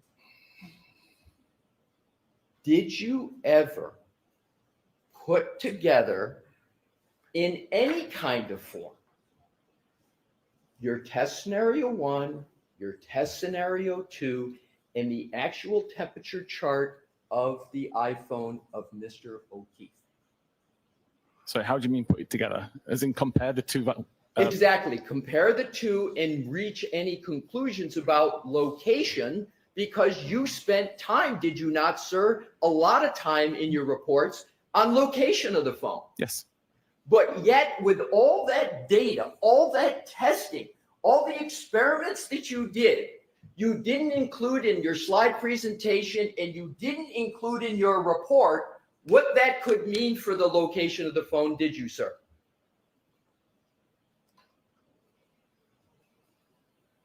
I'm struggling to see the comparison there. Let me see if I can ask it in a different Please. way. Nowhere in your slide presentation did you have any discussion yesterday about how your test scenario, did you bring up, by the way, in your slide presentation yesterday, your battery temperature at all, your tests?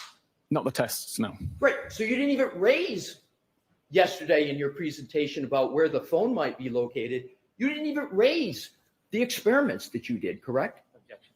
Sustained as to the terminology. Ask it differently. Did you yesterday in your presentation to the jury in any way discuss your battery test scenario 1 and 2 in your March 2025 report? I believe there was mention of testing, but not to the amount of detail to say what the testing was. Right. So there was no detail given at all No about detail. it. You just mentioned that it occurred, but no detail in your discussion at Correct. all. And are you aware, with regard to the battery temperature, that battery temperature in investigations can be used to determine locations of phones at certain times? Are you aware of that? No. So you have never used battery temperature information in all your years in any way for any investigation of a case in determining location of a phone? Again, I don't see how you can determine location of a device from a temperature reading, other than to say whether it was inside or outside. So battery temperature and the chart that you gave that is up there, in your opinion, has no relevancy to the topic of where a phone might be to investigators in a case? Is that what you're saying? Is that what you're saying, Mr. Whiffin? I'm saying I can't take a temperature reading and make a determination about a GPS location based on the temperature reading. That's not my question, though, Okay. sir, and I appreciate your answer, though. My question is, you work with law enforcement investigators regularly, Yes. correct? Isn't this information of potential relevance based upon your experience with investigations? Isn't this information at least potentially relevant in investigations? I believe it could be. That's why I included it in my report. Thank you. But you didn't include a discussion of it in your testimony yesterday, correct? Correct.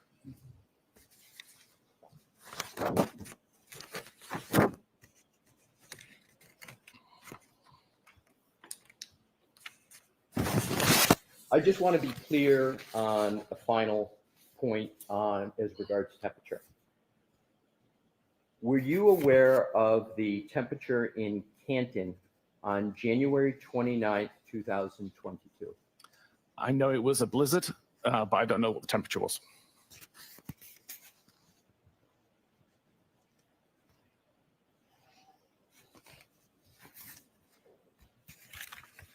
May I have a moment to switch Sure. topics? Thank you, Your Honor. Thank you, Mr. Whiffin. I'll be right back.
Your Honor, if I may, I have one last point to make with temperature. If we could put deck 60 back up, please. Mr. Whiffin, if you bear with me, I just Of have course. one final set of questions. If you look at this chart, and you, under January 29th at 12:13, battery temperature of 82 degrees. But you then go down, what I'd like to start with is 12:37 again. And this is a key time point, 12:37. You've got a temperature of 72 degrees. And then 8 minutes later, 8 minutes, the temperature only drops 6 degrees, correct? Correct. Again, using 12:37 is what I refer to as the baseline. You you go all the way down, and you see to 1253 a temperature drop of only 11 degrees. Do you see that? I do. Thank you. That you can, excuse me, Your Honor, one moment. Okay.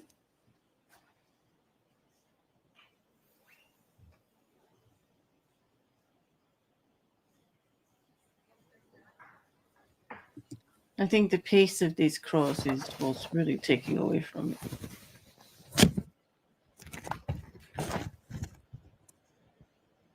The final data point on this slide, Mr. Whiffin, and thank you for bearing with me on this. At 136, there's a temperature of 50 degrees Fahrenheit, correct? Correct. Several hours later, at 6:06, 4.5 hours, the temperature drop is only 7 degrees, correct? Correct.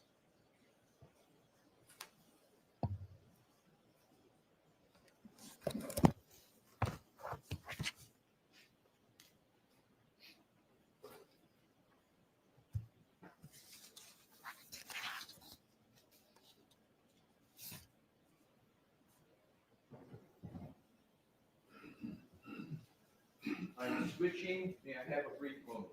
Okay. Thank you.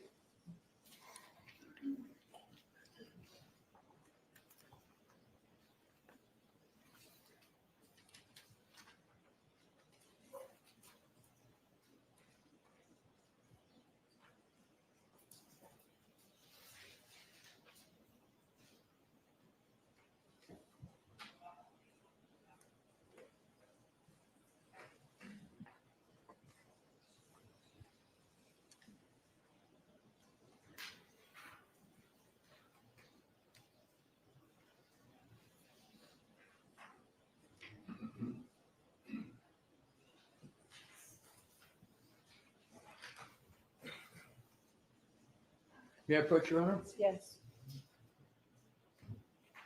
May I have exhibit 42, please?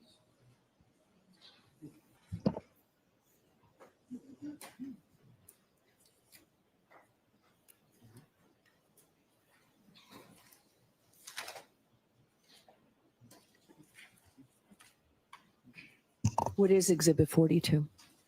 It's Okay, thank you. We've got it. Thank you, Tori. May I hand this to the witness? Yes. Mr. Thank Whiffin, you. I'm handing you exhibit 42. Yes.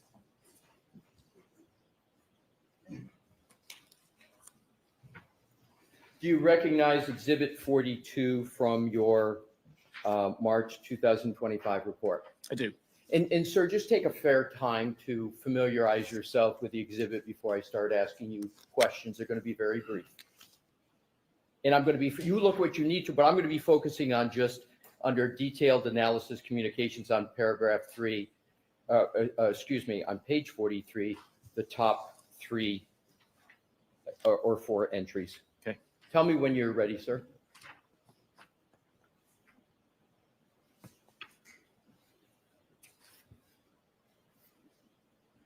Okay. Thank you. Your Honor, may I have 43, which is in evidence published? Yes. Thank you, Your Honor. Mr. Wolf, please. And if you could enlarge, you don't need the text, so if we can just go to detailed analysis, communication, call history, and now if you could just super enlarge the first few entries. Yes, that is great. So what I want to do is just cover the information here. Whose phone is the subject of the entries on this chart? This is John's phone. And if we start with the first entry, reading left to right, 12:14:36, end time 12:15:20, incoming call from Jen McCabe, duration 44 seconds. You see that, sir? I do. You see, and is that a call that is answered? Yes. If you go to the next entry, 1847, just 12/1847 to 12/19/23, outgoing call duration 36 seconds to Jen McCabe, duration 36 seconds. Do you see that, sir? I do. Is that a call that is answered? Difficult to say. That could be a outgoing call that lasted 36 seconds of ringing, but I believe it was answered. Well, how is it that you can tell the first one was answered but not the second one? Because it's an incoming call. Okay, fair enough. So if we go to the third entry, 12/29/44, 12/29/51, incoming call from Jen McCabe. You see that, sir? I don't mean to interrupt. Could I ask about the display? Let me just say that. No.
I'm told this seems like an appropriate time to take our morning recess, so why don't we take a 15 or 20-minute recess? Please rise for the jury. The jurors break this way. Please leave your notebooks. And there we go, and there we go. Sorry, I had to put on mute for the sidebar there. I had a call coming in and I couldn't get to the button. Thank you very much for the coffee there, Shil. I appreciate it. I have to say, guys, with you all, if it wasn't for that call keeping me from joining you, I would say it might have been the coma I was almost put in. Because I have to give it to Alessi. He's really trying to attack parts of the report and parts of the testimony of Ian Whiffin. Actually, Ian Whiffin. I'm sorry, I misspoke.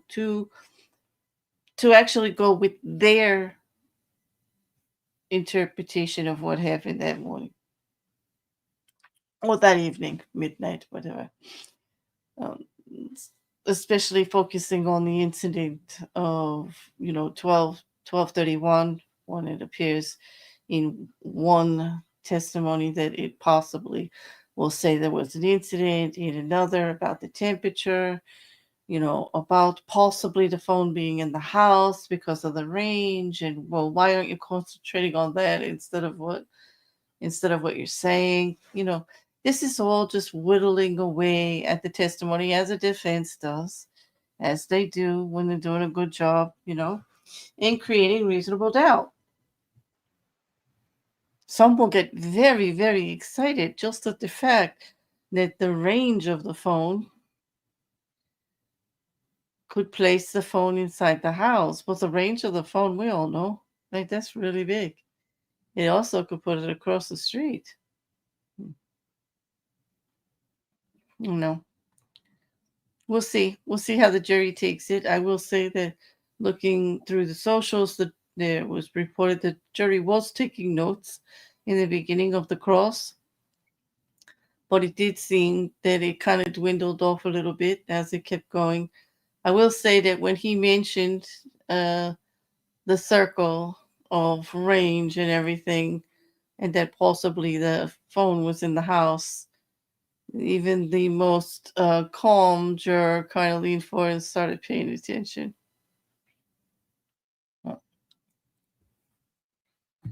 Let me just go back. It's hard to have much to say about it, except for that it really went on too long. I'm trying to confuse the jury with terms associated with newfangled technologies is just so pathetic. Other people have phones now. It's true. It's true. Well, that's basically the point of cross-exam, is to get the jury something else to chew on. Oh gosh, excuse me. And give them something else to chew on and actually lead them in different directions to where the Commonwealth and the witness were actually trying to get them to look.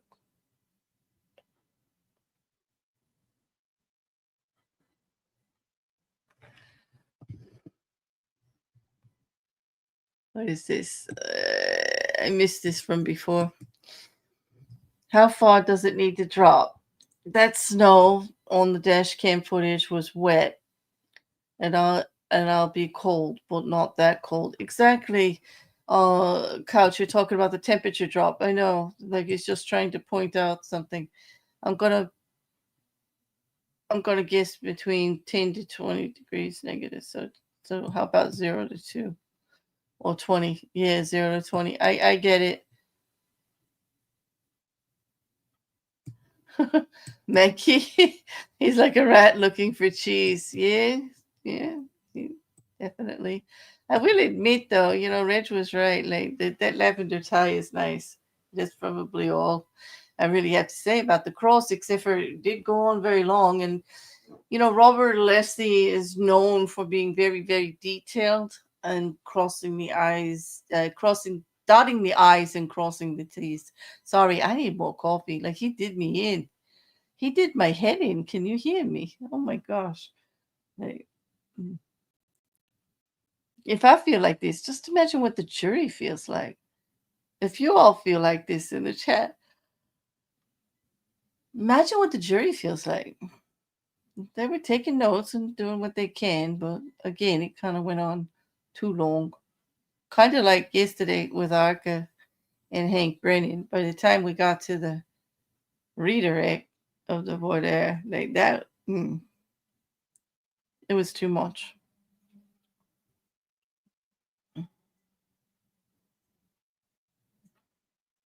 But I did see that from the socials, a few things that I was looking at while Mr. Alessi was going on, and I was half hearing it all. I did see that Jen McCabe did arrive at the courthouse with the Commonwealth supported the security that she has. That should be interesting. That should be much more interesting for us later on today. He crossed my eyes. They'll stop rolling in a minute. I know. I stopped rolling my eyes because it started to get painful. And I don't want to be too defense negative. I mean, I know it's his job. This is what he has to do.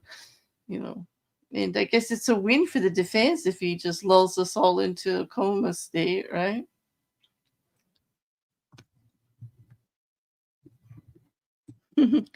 Crossing the eyes is not necessarily wrong either. Thanks, Couch. Yeah, he crossed my eyes and they'll stop rolling in a minute. I know. Thanks, guys. Yeah, I can't tell. Like, I started the morning off pretty slow, needing more coffee. This is not helping. You know. Again, today we're going to be doing 2 streams. When they do break for lunch later, I will end this one and go for another, start the other one. Well, it'll be our 13th witness. Well, technically 12 because, Garino, I gave him 2 numbers. I'll probably give him more. And he did actually show up in this testimony too, along with others like Aperture. Oh, it was very clever, actually, of Mr. Alessi to get this doubt already in there before those witnesses even testify. This is something that the Commonwealth did also, the other day. So that's actually quite clever. But it is annoying. And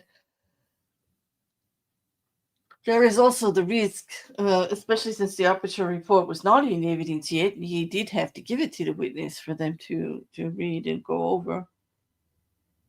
It didn't really change his answer.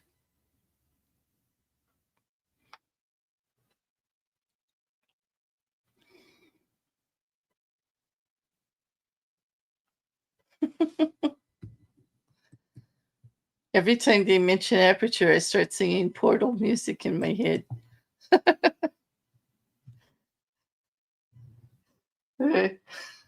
That's amazing, couch. And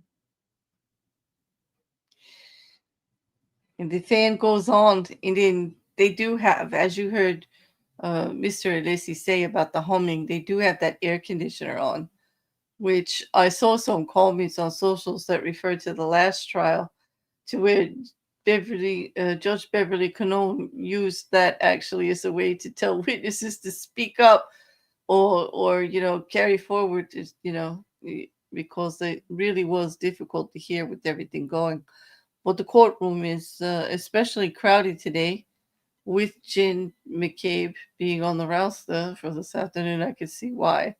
She was quite the controversial witness from last time. She talked about the intimidation and the harassment. She is one of the witnesses that had to endure horrible interference from those outside of the case. And she's pretty vocal about it. And she is one of those that was with Karen Reed in the morning when Karen Reed discovered John's body at 34th Airfield. I was talking about him being missing, and they were looking for him. Her testimony was damaging in the first trial. She's also the one who did the search that was hotly contested to have been at 2:00, which could have placed added credence to the theory that Johnokeefe was in the home and his demise was directly related to those inside the house.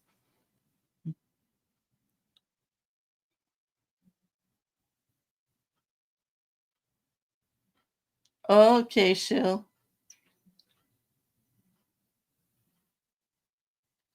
So you're gonna have a decent afternoon, Dane. You're gonna have some company.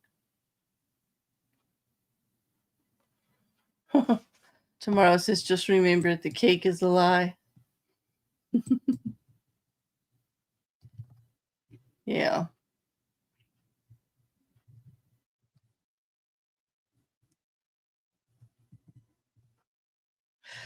They will have to have some evidence of that. Yes and no, Liam. Liam said that they still have to actually show that he went inside the house. The whole thing with defense is no, they don't. They don't have to prove anything that they actually say. They just need to do reasonable doubt. Well, it is expected that the jury will be looking for evidence of that type to say that it's credible and that it happened. But when it comes to defense strategies, in all honesty, just the possibility is enough because it's all about reasonable doubt.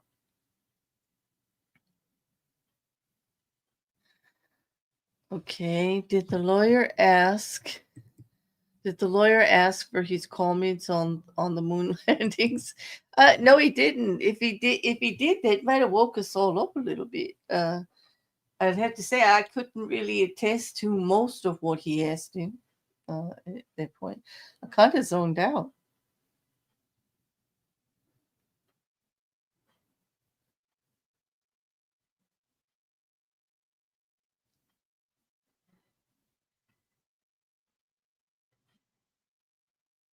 Congratulations for your daughter there, Shell.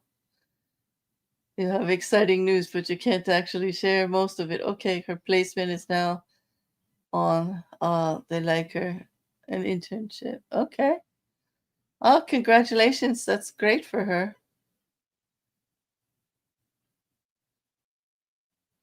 I don't even know if I can say this without getting tongue-tied, but I'm going to try there, Jean. I'm such a fan of the fan that I want to fan the fan while the fan fans me. Oh, I did it. Yes, me also. And it is kind of warm here today. Late morning and it's already in the 70s. It's going to be that kind of day. But the sky is somewhat clear, a little bit hazy. The fires are still going on in South Jersey, some of what I read. But it has cleared up the sky a bit here, so the heaviest part I think is over.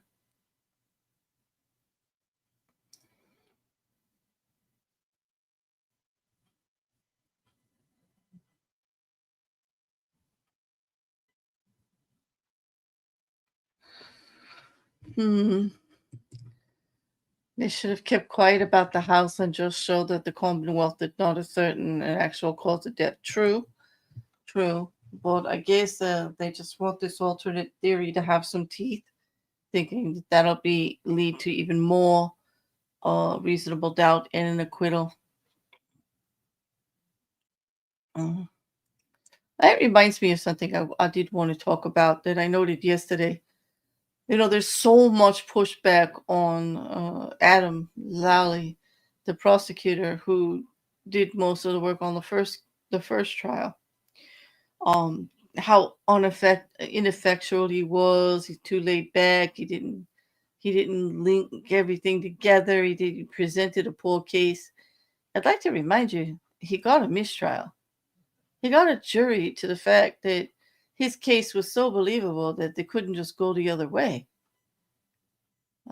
It's not necessarily a win, but in my books, it's far from a loss. Far from a loss. A mistrial kind of gives credence to both sides. So you can't just leave Mr. Lally out of that one, you know.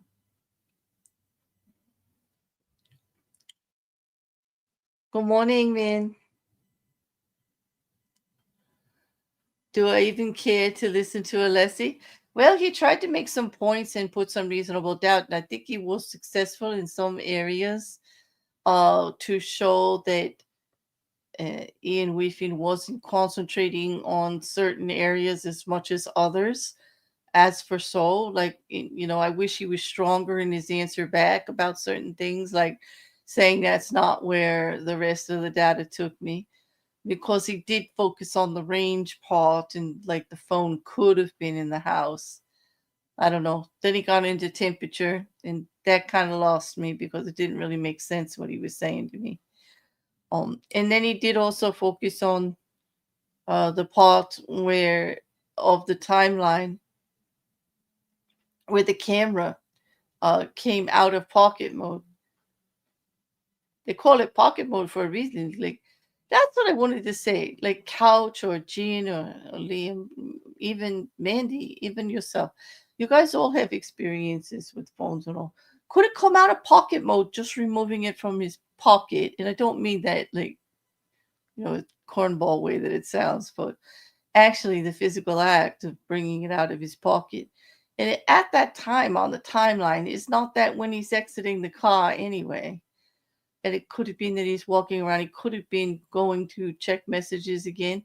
They did see that he did check messages that were coming in. It's just confusing to me.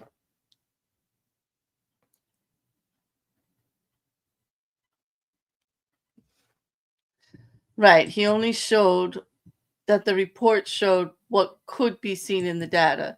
Right. I do remember Ian Whiffin actually straightening that out. It doesn't really say much about it. Yeah.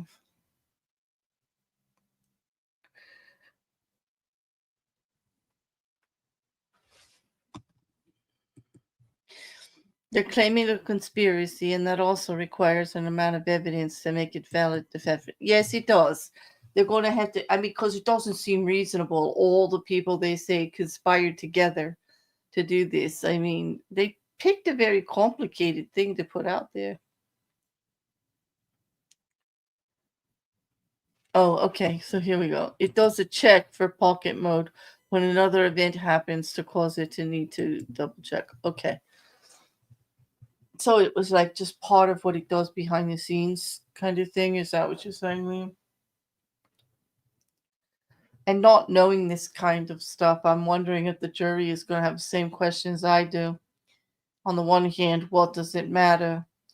On the other, what is it that Mr. Alessi is trying to tell us? To be fair, it just based on what comes up on the camera. Pocket mode doesn't literally mean it's in a pocket. Oh, I know that. Just that the intended use case for the mode switch. I get it. And it just means that like something, it was obscured. The camera's just, that was when the camera was obscured, right? It could be in a drawer or a glove box and give the same behavior. Just meaning there's nothing to see here, right? So, yeah. I get it. Thank you for the clarification.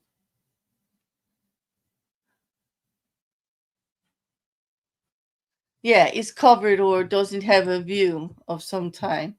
It's got no view. Exactly, Turtle. From what he said, pocket mode is when the camera is covered. Kind of like when it's in your pocket. I guess that's why they call it it. I don't know.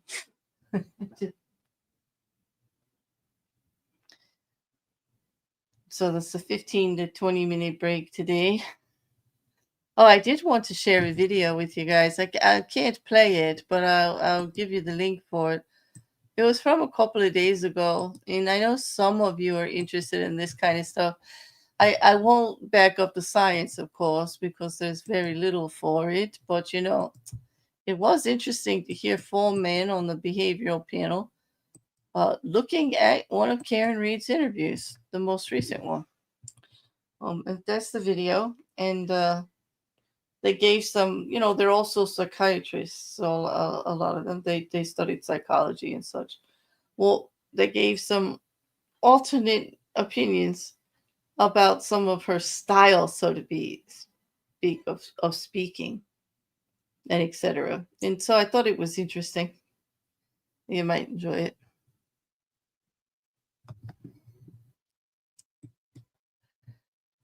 I'm not sure if it uses all cameras or just the front-facing one. I'm assuming, though, that it's just one camera, though, as it wouldn't make sense to monitor people looking at the back of the phone. Exactly.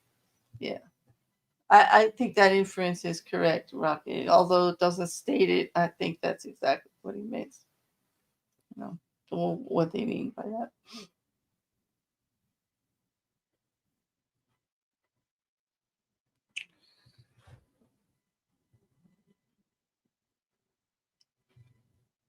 Kind of makes me wonder. My work phone is an iPhone, but I refuse to use the Face ID. Does it record pocket mode? I don't know. I don't use the Face ID either. I find it inconvenient and annoying. A lot of people love it. I don't. So I still use passcode. I'm not sure. That's a good. Says I don't know, Jen, if it does or it doesn't. Mandy, if you're listening, when the break starts, not do the note the time for me and send it on. Because again, I got caught when he was shuffling around and it was so quiet with that sidebar. The phone rang and I forgot to write it down again. But I don't normally write the times down on the sidebars. but I didn't exactly pick up on the silence because of the interference of the call I got.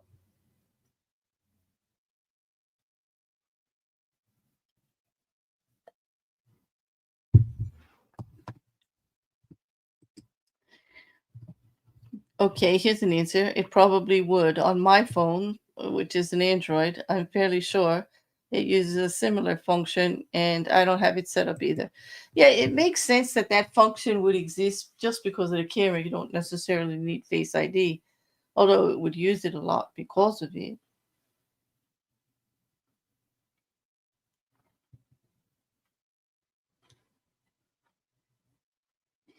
Claire, I broke my pencil and threw my pen. Is that code for I stabbed my eye out? Like, of course, he really was bored. I can't help it. He was boring me with these. Like, what? Even some of the points that he was making, I was trying really hard to see where he was going at it. But basically, yesterday, mostly what he did was confirm the timeline for the Commonwealth. But today he did hit on a few issues that could cause reasonable, like, make you think and ask questions. I mean, they even have me asking questions. Oh, you turned off Face ID? I was wondering, like, so a lot of you don't use Face ID either. They make fun of me here in, my real life socially because I don't use it.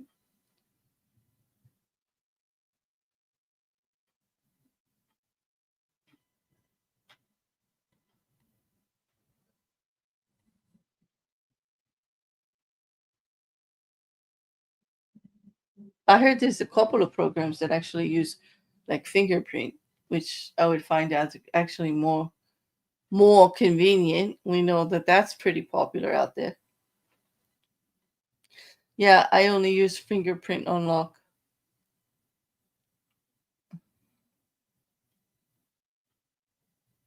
I've seen plenty of in the true crime stuff that I watch on the internet and on the cable networks and stuff like that. And you can you still have your phone unlocked if somebody takes your finger and does it for you. Then again, I guess it would work with Face ID too.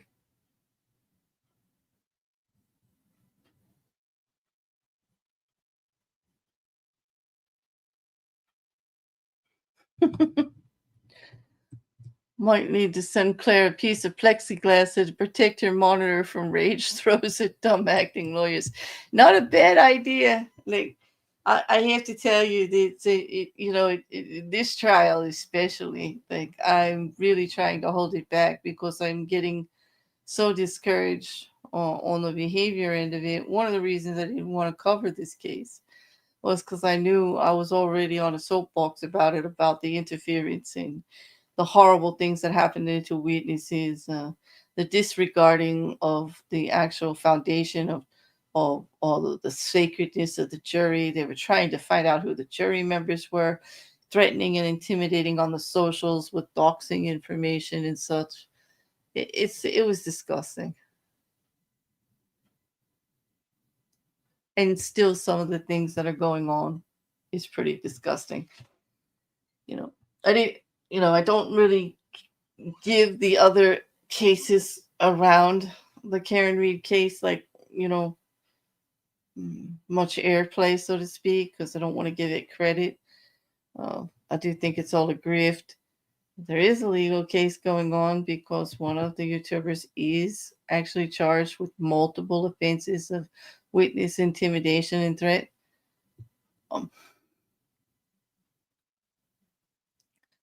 It's just insane to me that this shit goes on.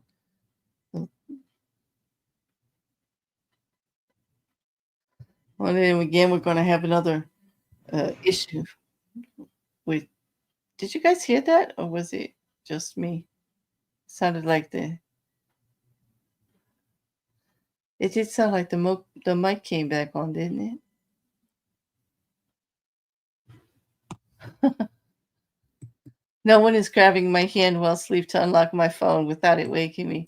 This is true. It does give you your privacy. I use one fingertip on my computer, but never face or voice on anything. No, I don't either. I don't like voice to text either because it's so, I guess it's just the way I speak. It's always messing up. Oh, would you believe even worse than the way I type?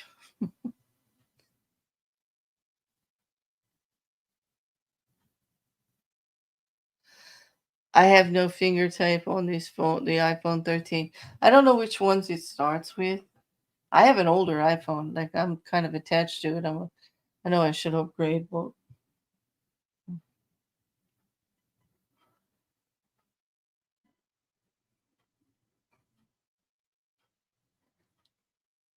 I still don't need to. As long as it's working fine, then I'm comfortable with it. The new enhancements, they don't mean anything to me.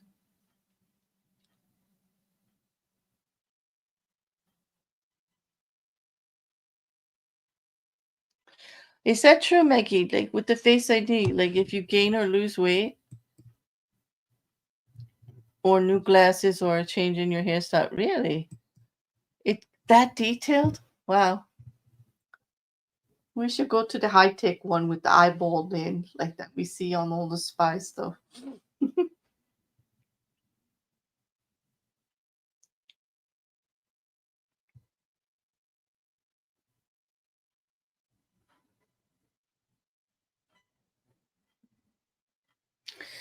Oh, I see that, Liam. Yes, to keep it secure, it is a good idea.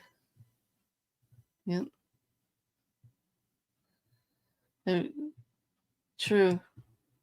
That kind of scares me. That technology that you see, like where people can just side up next to you and do a phone copying thing. Like that was stuff. I mean, I know that a lot of the software has built in things against it now. Well, looks like we're back.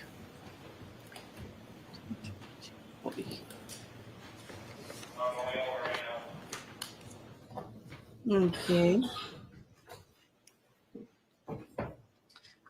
Well, at least the mic is on. Then we're still looking at the fan, so.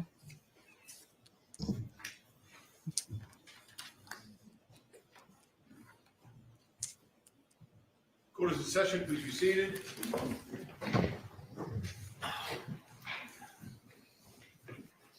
Okay, we are back. Whenever you're ready, Mr. Alessi. Thank you, Your Honor. May I approach, please? Yes. Oh my, he's still going. Oy.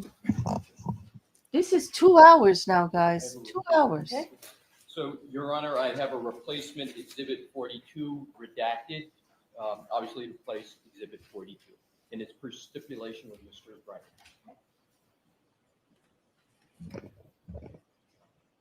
Oh gosh.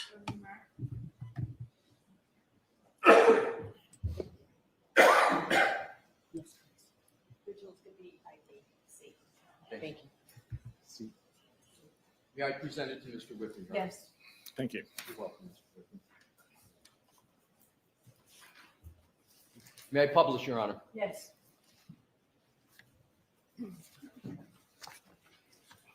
And Mr. Wolf, if you could again, please enlarge, we're going to be focusing on the top entry of the chart again.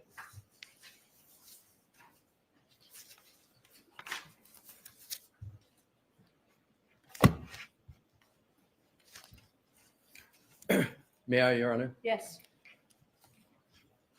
Mr. Whiffin, we had started going through the top three entries. The first one you had indicated was answered. The second one you, as I understand it, could not tell. Is that correct? Correct. And then the third entry, which is reading left to right, 12:29:44, end time 12:29:51. Incoming call duration 8 seconds from Jen McCabe. Correct.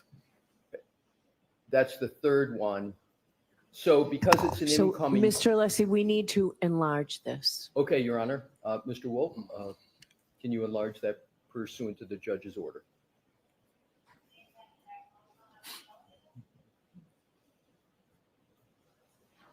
Is that sufficient, Your Honor? If you can make it as large as possible for the jurors, please, even if you have to do smaller segments.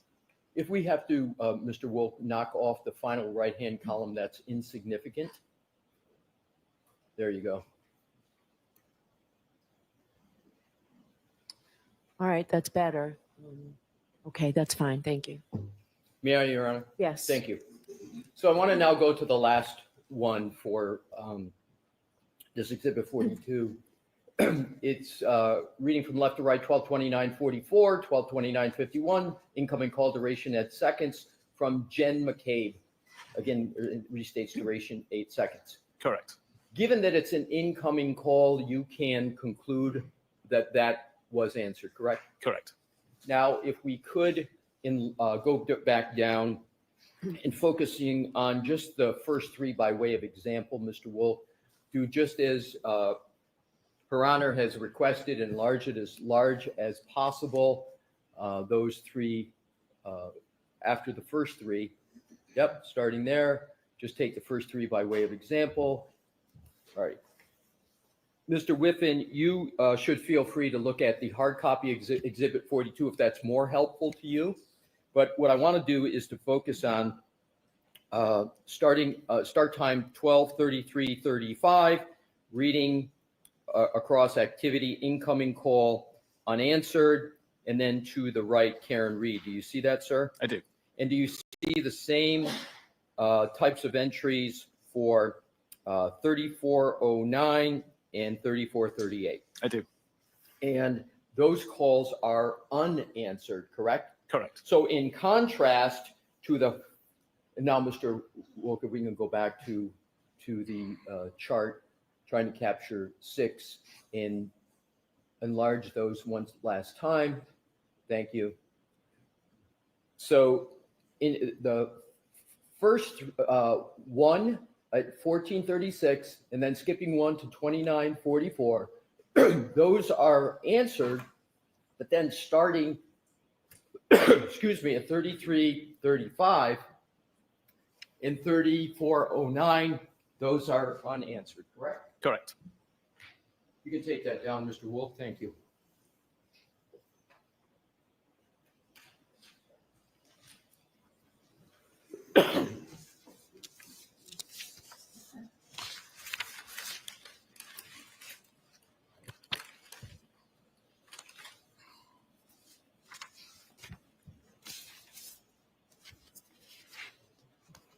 We have a moment, Your Honor, to switch topics.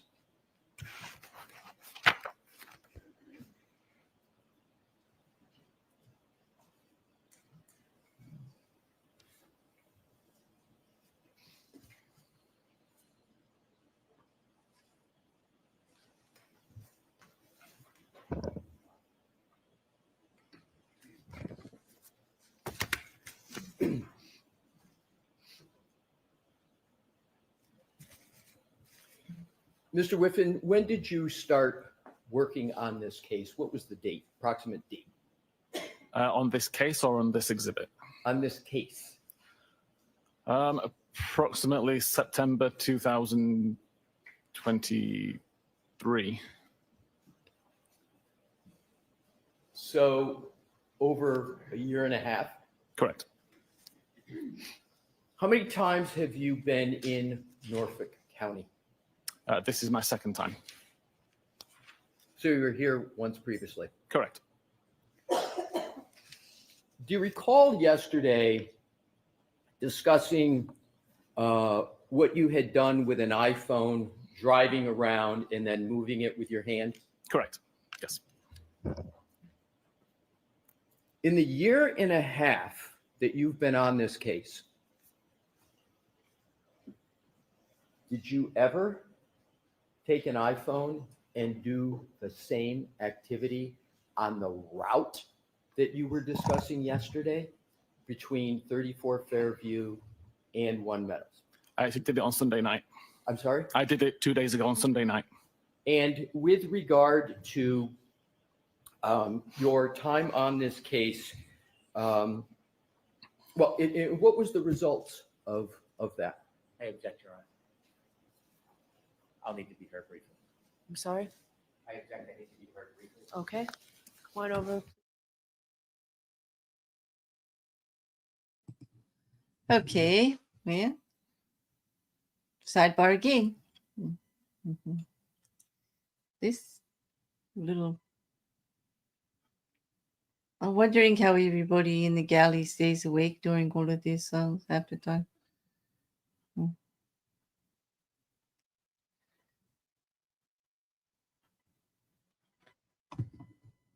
I wonder is he has a point arriving at some time before I need a hip replacement. Oh God, Liam. Liam, thank you. At least you're making me laugh and keeping me awake because, like, 2 hours in, like, get to it. We're just off the Jen McCabe stuff and she's supposed to be testifying next. Now, what do you think the redirect from Hank Brennan's going to be like? I think he might have to address whatever points, like I might sleepily have missed it, Alessi, if he did really hit anything damaging, like, I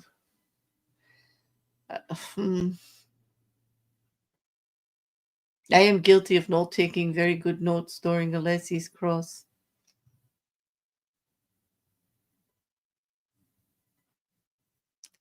The judge sounds exhausted, Turtle Moose. I think she also needs more coffee and is getting lulled into. She's not very patient with Alessi because he goes around and around and around. It's very hard. Like, by the time he gets to his point, you kind of forget what the heck he was getting at.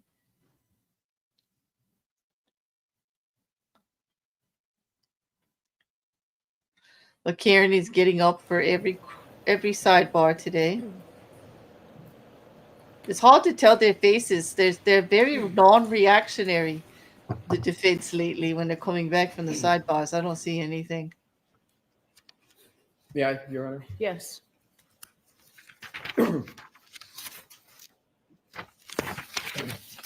Mr. Whiffin, I am now going to proceed to a different topic. Do you recall discussing the Google search, how long to die in the cold? I do. And you discussed that in your direct testimony, correct? I did. You were a police officer for years before getting into the data forensic analysis of cell phones, correct? Correct. You were a response officer of the South Yorkshire Police from 2004 to 2009. Correct. You continued policing with the Calgary Police, working patrol, correct? Correct. You work frequently with law enforcement. I do. Indeed, law enforcement is the predominance of your work, correct? Probably about 80% of the work. Yes. What percent? About 80%. 80? 80. Your work is used in investigations for law enforcement, correct? Sometimes, yes. In your area of work, you use and apply various forensic methods that are extracted, that data is extracted from a cell phone, correct? Correct. And you have various forensic methods to analyze that data, correct? Correct. And that data that you analyze is often used by law enforcement in their investigations, right? It can be, yes. It can be, but it also is from your experience, correct? I'm sorry, are we talking about my actual analysis or analysis that's created by the tools that me and Cellebrite create? Your analysis. Okay, my analysis is typically used in investigations, yes. So it's typically, your analysis is typically used by law enforcement. On the cases I work, yes. Right. And you know that is going to be the case oftentimes when you're doing your analysis, correct? Correct.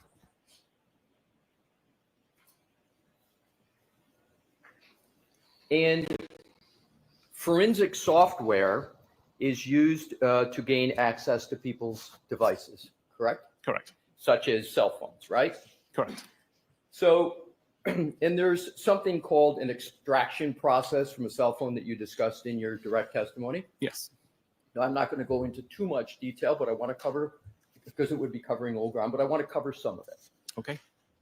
it's important, is it not, that the extraction process on a cell phone be performed correctly? It is, yes. And that's so that the data that's extracted from a cell phone is complete, correct? Correct. So that the data is correct, Correct. and so that the data is reliable. Correct. And data forensic examiners and people in your area of work need to ensure that the extraction file has not been tampered with, correct? Correct. Because if an extraction file has the possibility of tampering, then the information and data from it can be unreliable, correct? Correct. And there's a generally accepted methodology for how to perform an extraction of data from a cell phone, correct? Typically, yes.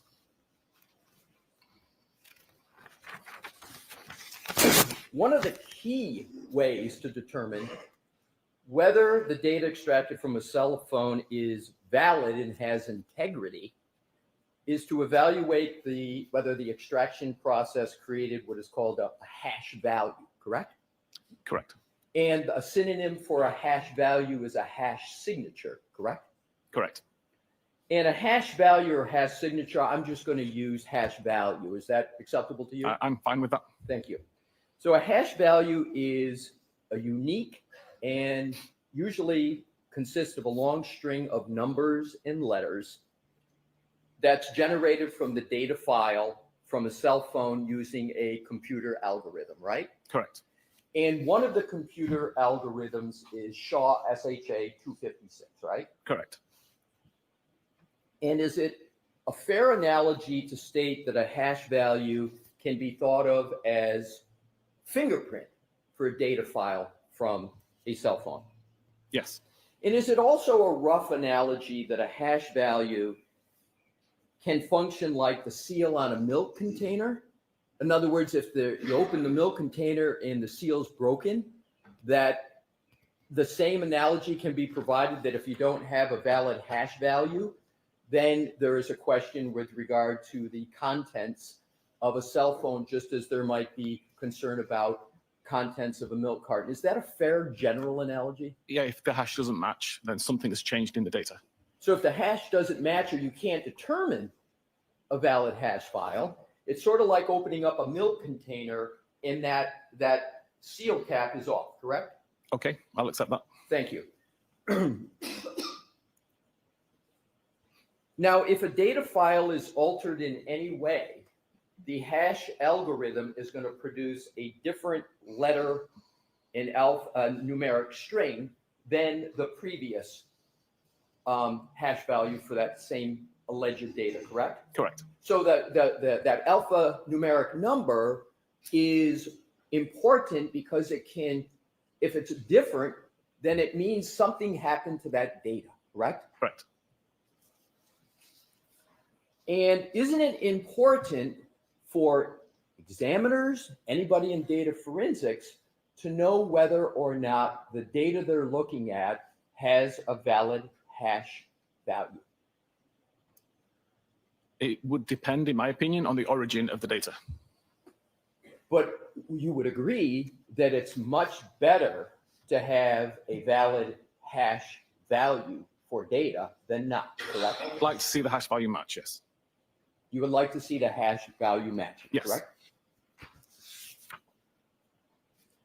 Now, once data from an iPhone is properly extracted and you get a hash value, then the examiners of the data seek to pass and decode the data to try and make some sense of the data in a more user-friendly format so that a report can be created for investigators, correct? Correct.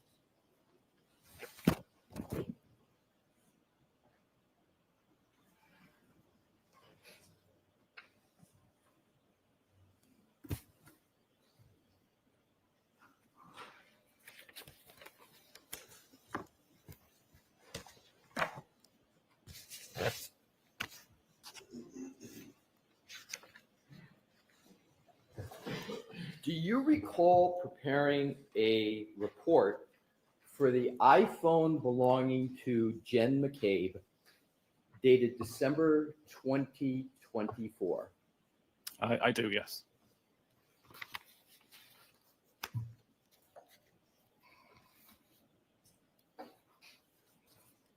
And in that report, you discussed your views of a Google search of House Long to Die in the Cold, correct? Correct.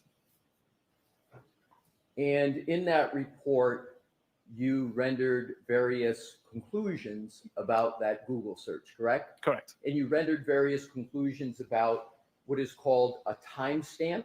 Correct. And the timestamp that was in question was 2:27:40 a.m. on January 29th on Jen McCabe's phone, correct? Correct.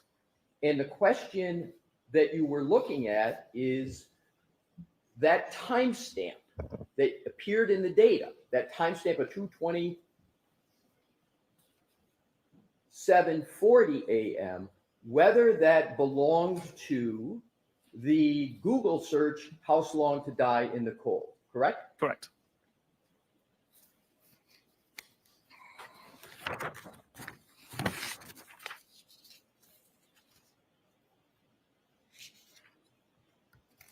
And you testified yesterday with regard to that very issue, correct? Correct. Now, in your report of December 2024, you discussed the hash value of that cell phone, correct? I believe so, yes. Yesterday, in your direct testimony, you didn't mention anything about the hash value with regard to Jen McCabe's phone, did you? Not in my testimony, no. The answer is no, correct? No. However, isn't it correct that in your report of December 2024, you had an issue with the hash value from the data from that phone? I didn't have an issue with the hash value at all, no. So you didn't note that it was not possible with the gray key extraction as the PDF containing the extraction hash value that it was unsigned? That was not an issue in your report? The hash value matches, but because I didn't do the extraction, I'm unable to actually validate that was an original hash and hadn't been modified. Exactly. So you didn't do the extraction, but you couldn't validate the hash value, could you? No. So you couldn't determine whether or not any of the data on that cell phone of Jen McCabe had been tampered with, correct? I take a holistic view of the data and try to find anomalies and didn't see any that raised any flags. That wasn't my question, sir. Okay. I'll try it a different way.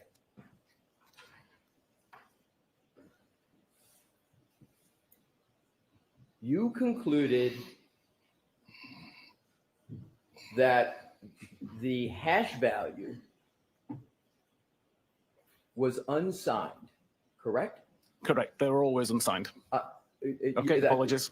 You concluded that the hash value was unsigned, correct? Correct. Thank you. And you went on, did you not, in your report to say that this hash value could be used as a suggestion of authentication, but cannot be guaranteed 100%, correct? Correct. Did you discuss any of that doubt, that suggestion of authentication, but can't be guaranteed 100% at all in your direct testimony yesterday? I didn't know. And again, hash values are very important concepts for data forensic examiners, correct? For integrity, yes. Do you know the chain of custody of Jen McCabe's iPhone? I don't, no. So you don't know the chain of custody of her iPhone. You have an unsigned hash value, and you can't guarantee the hash value authentication, correct? No, The objection's overruled. not from the hash value, no.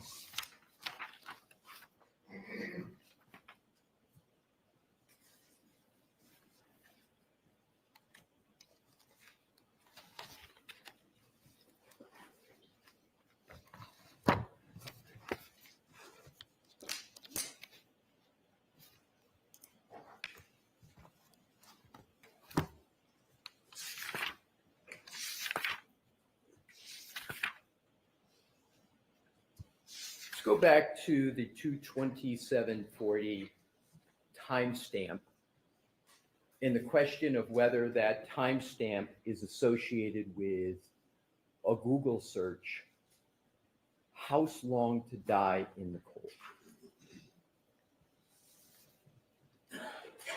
You understand there is a dispute as to whether that search was performed at 2:27:40 a.m. as the timestamp states, or whether that was performed later in the morning, say around 6:23 a.m., correct? Correct. You understand there's a dispute. Yes. And do you understand that the defense asserts that that timestamp means what it says, the Google search occurred at 2:27:40 a.m.? I'm going to allow it. Do you understand that? I do. I didn't hear your answer, sir. I understand. You understand that? Yes. So there are various data forensic tools, are there not, to evaluate what is called an artifact, this timestamp, correct? Correct. And those data forensic tools include Cellebrite tools, your company's tools. Yes. And some of those Cellebrite tools are called Physical Analyzer. Correct. And then you have another tool, I believe, called Insights. Insights is a suite that includes Physical Analyzer. Okay. But yes, So it's Insights is a it's suite, essentially the same tool. essentially the same tool. So this Insight, well, essentially, but they're two different tools, correct? The two different versions of the same tool. Thank you. Two different versions of the same tool. Yes. But there are other tools from other companies, are there not, sir? There are. And a competitor of Cellebrite that can be used to analyze that 2:27:40 a.m. timestamp and to potentially resolve that dispute of whether the Google search "House long to die in the cold" occurred at 2:27:40 a.m. or later at 6:23 or so a.m. There's other companies and tools that can be used for that, correct? Correct. And isn't one of the companies that can be used a competitor of Cellebrite called Magnet Forensics? Correct. And they have a tool called Axiom, AXIOM, that evaluates questions such as this, correct? They do. And is Magnet Forensics a reputable company? They are.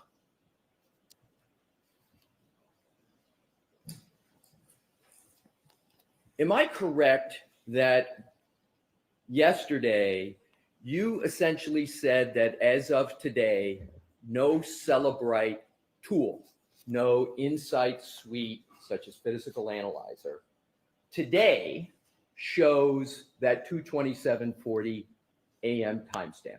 Correct. If you use any version from the last approximately year, that timestamp won't show up. It won't show up as you sit here today. Correct. But that's not always been the case Correct. with regard to Cellebrite forensic tools, correct? Correct.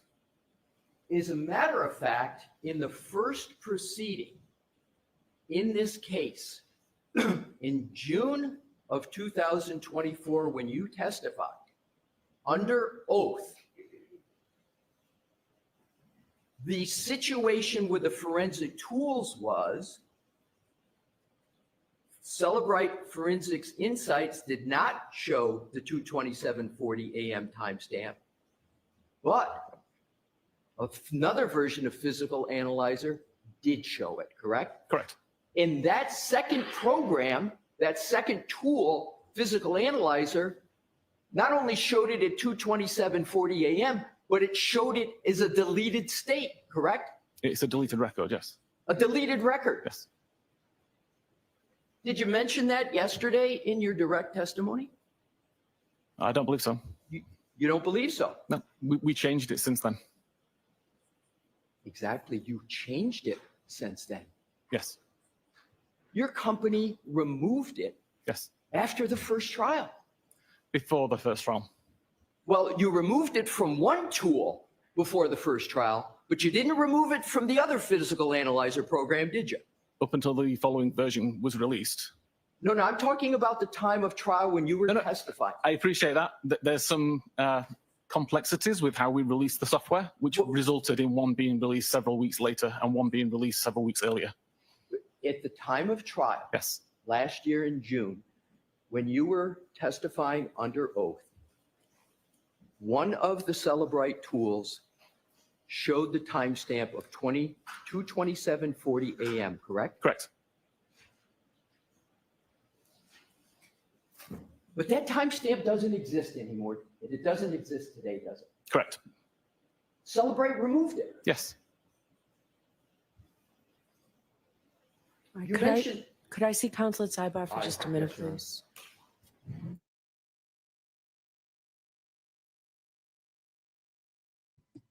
I really think she wants to wrap this up.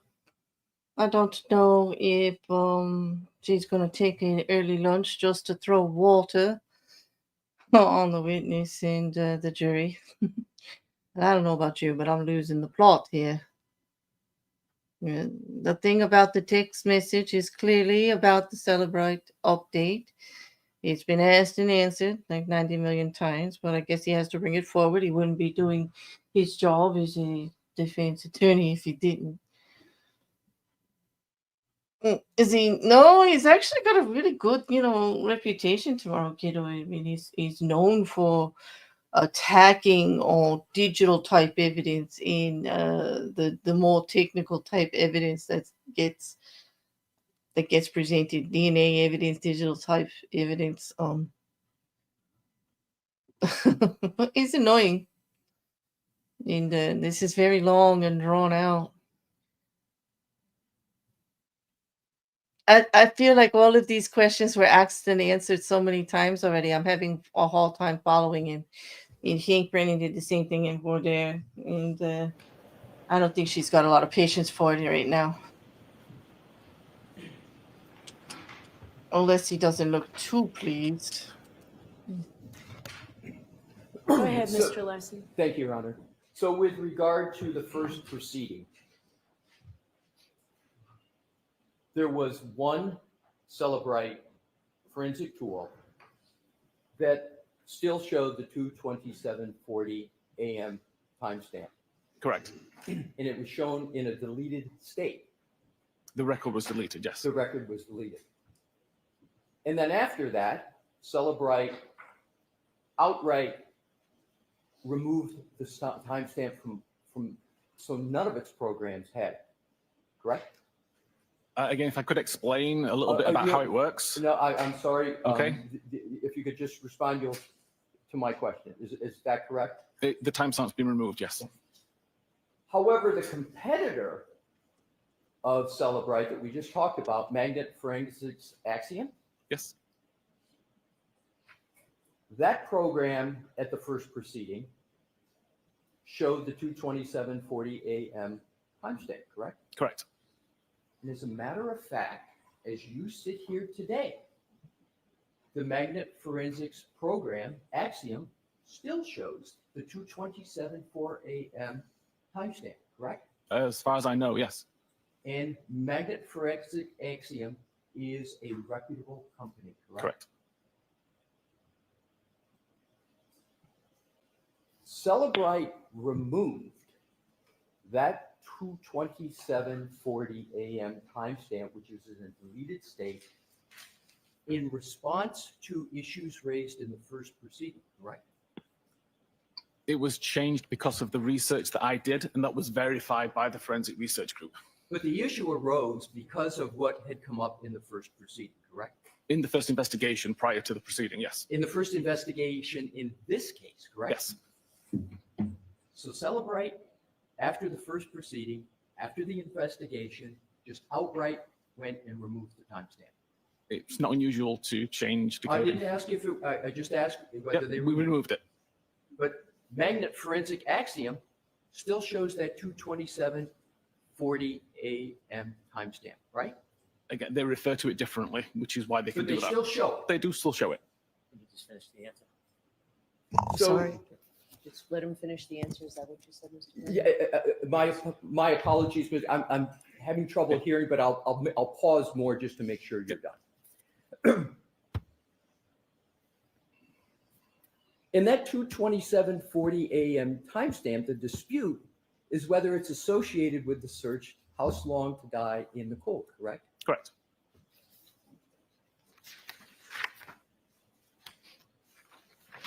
Let's talk a little bit more about the first proceeding in this case.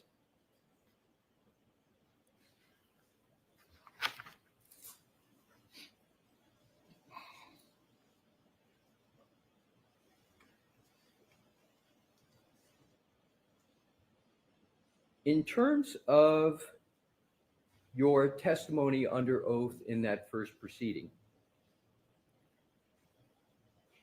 do you recall stating that it was your opinion as to whether that 2:27:40 a.m. timestamp was associated or not with the Google search, House Long to Die in the Cold? I believe so. Right, so you called it your opinion. Yes, probably. You didn't describe it as a fact, you described it as your opinion, correct? Correct. Because you realize that there are other fair interpretations of that timestamp and when the Google search occurred, correct? I think even if I believe it's a fact, it's my opinion. Right, so it's your opinion. Yes. So you also, do you recall stating that there's plenty of other evidence on that extraction that shows what activity was occurring at 2:27:40? You recall that? Correct. And you use the word evidence, correct? Correct. But that evidence on the Cellebrite program is now gone, correct? No, It's not gone? it's not gone. So the 2:27:40 timestamp still exists in Cellebrite programs? Sorry, are we talking about the additional evidence that shows what Oh, no. happened at 2:27:40? No, I'm just asking whether, Okay. I thought we had that clear, but I thought, is the 2:27:40 a.m. timestamp show up on any Cellebrite program as you sit here today? The decoded value does not show a timestamp for Thank you. that artifact.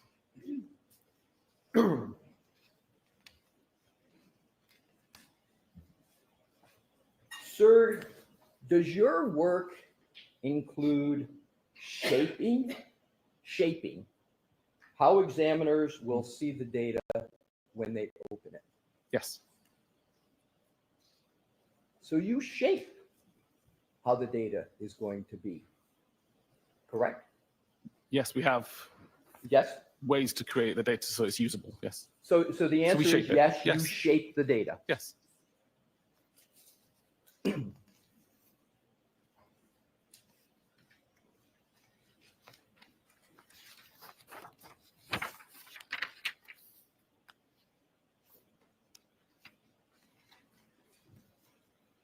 These various forensic tools, Cellebrite, Insight Suite, including Physical Analyzer, Magnet Forensics Axiom, these are all tools, and we know that no one has access to the Apple source code on iPhones, correct? Correct.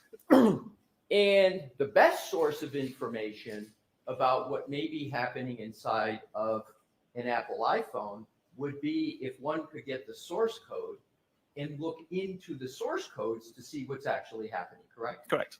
So what happens is in data forensics, because Apple considers it proprietary and people can't access the source code, there's these various data forensic tools that in some ways try to serve as a surrogate, given the fact that there's no access to source code, correct? Correct. That's fair. So the best information would come from the Apple source code, but nobody has access to that, or few people do. Therefore, these other forensic tools are used. Correct. So sometimes examiners have to give opinions like you give because you don't have access to the source code, correct? Correct. So it's your opinion oftentimes with regard to ultimate conclusion. Based on research and testing. But yes, Not it's an opinion. 100% absolute certainty because you don't have access to the source code, correct? Correct.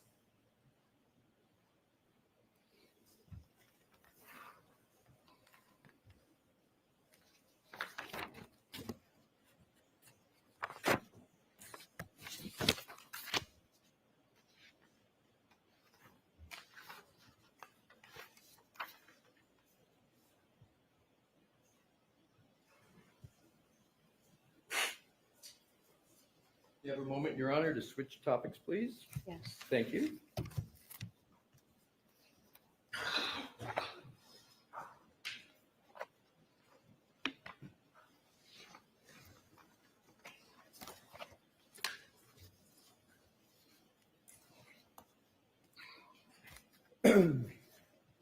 Before I do switch topics, a couple points on the 22740 timestamp, if I may, Mr. Whiffin. The Google search in question associated with that timestamp, the dispute over that, is house long to die in the cold, correct? Correct. And you understand, sir, do you understand the significance if Jen McCabe made that Google search, house long to die in the cold, at 2:27:40 a.m. instead of 6:23 a.m.? Do you understand the significance of that? Of course. Sustained. He said yes, Your Honor. I'm sorry? I said sustained. Oh, thank you. I didn't hear that. Jurors, strike any answer that may have come. What do you understand to be the significance of the dispute over 2:27:40 timestamp? Sustained. Mr. Whiffin, with regard to the 2:27:40 a.m. timestamp, have you looked at any forensic tools to answer that question other than Cellebrite tools and your tool Ardex? I've used Axiom as well. So you used Axiom, and so did you therefore see that 2:27:40 a.m. timestamp still appeared? Yes. Did you discuss that with the jury yesterday, that you analyzed the Axiom program and that 2:27:40 a.m. timestamp still appears? I didn't. No, You did not. I did not.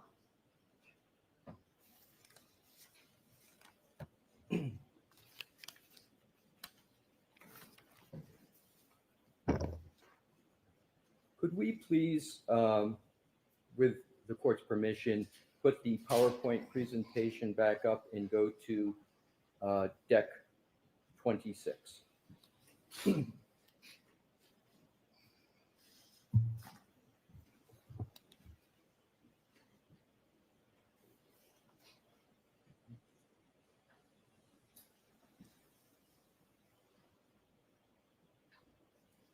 Mr. Whiffin, does an iPhone discriminate between whether it's in a car, a bus, a bicycle, or walking?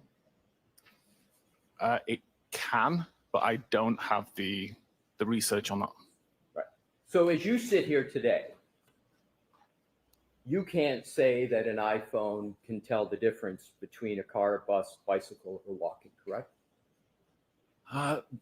The iPhone can, but I haven't researched that data fully enough to understand it forensically. So you as I you said here, can't, but you the phone can't. can. Does an iPhone merely register movement? Let me rephrase that. Does an iPhone register movement? It does. Do you recall yesterday discussing movement at a speed of about 1.4 miles per hour at 12:24:37 a.m. on Yes. January 29th, 2022? I do. A person walking at a normal to even a slow pace can walk at approximately 1.4 miles per hour. Is that correct? It sounds reasonable. And does it sound reasonable that a normal speed of walking is between 2 and 4 miles per hour? Reasonable.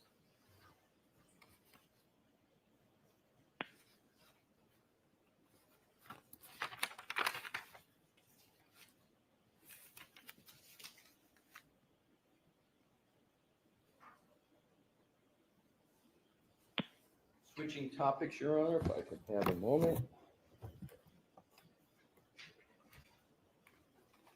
You can take that. Okay, thank you.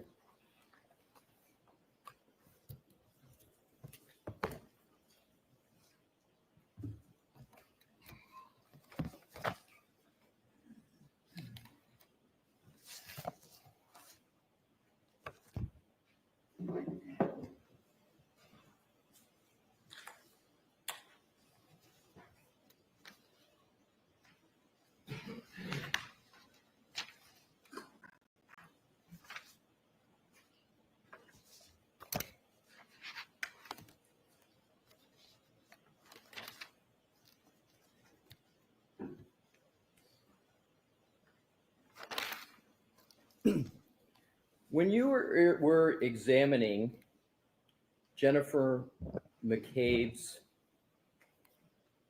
phone, you used an operating system called iOS 14, correct? That's one of the versions of iOS I used, yes. That was one of the versions. Yes.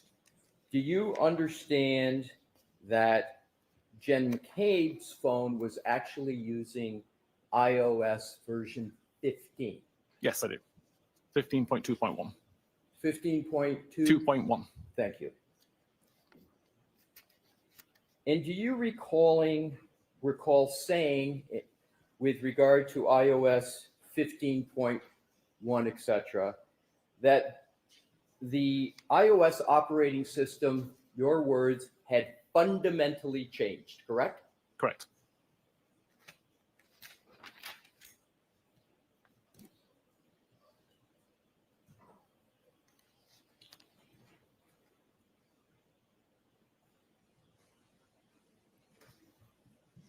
Now, with regard to, we're back to Jen McCabe's phone, we're back to 2740, the issue of deletions.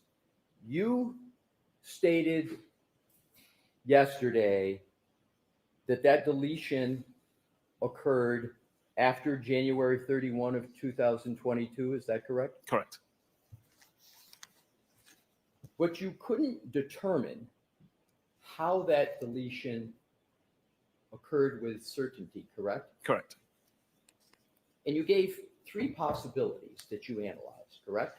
3 or 4, yes. 3 or 4. And one of them was deleted by user, correct? Correct. Another one was that the search occurred but never loaded. That would be the reason that there was no data found in the history.db file. But that was another of the 3 or 4 reasons, correct? That wouldn't cause the deletion of the record Right, necessarily. Right. And then you you discussed those possibilities, but you can't state with certainty how that deletion occurred, can you? Correct. You have doubts about how it occurred, is that fair? Yeah, I have an idea how it occurred, but I can't You prove had, it. I'm sorry. Yeah, it's okay. No, please, I want to make sure you finish. I have an idea of how it occurred, but I've not been able to replicate it. So my idea is unsubstantiated. So is it fair to say you have some doubt Yes. about how the deletion occurs? That's fair. And you believe your doubt is reasonable Yes. under the circumstances? Yes.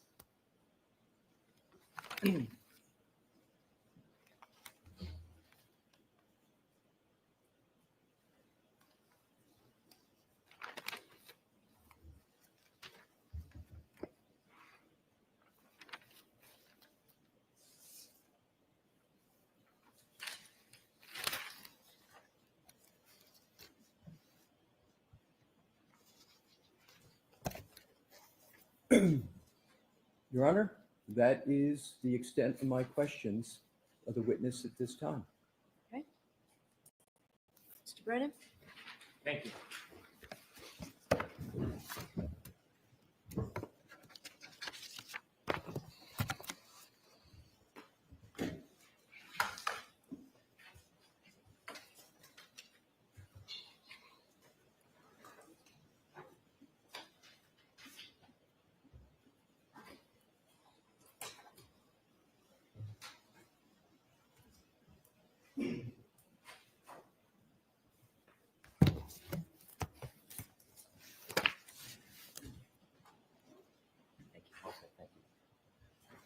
Good afternoon. Good afternoon. As a forensic analyst, do you study data?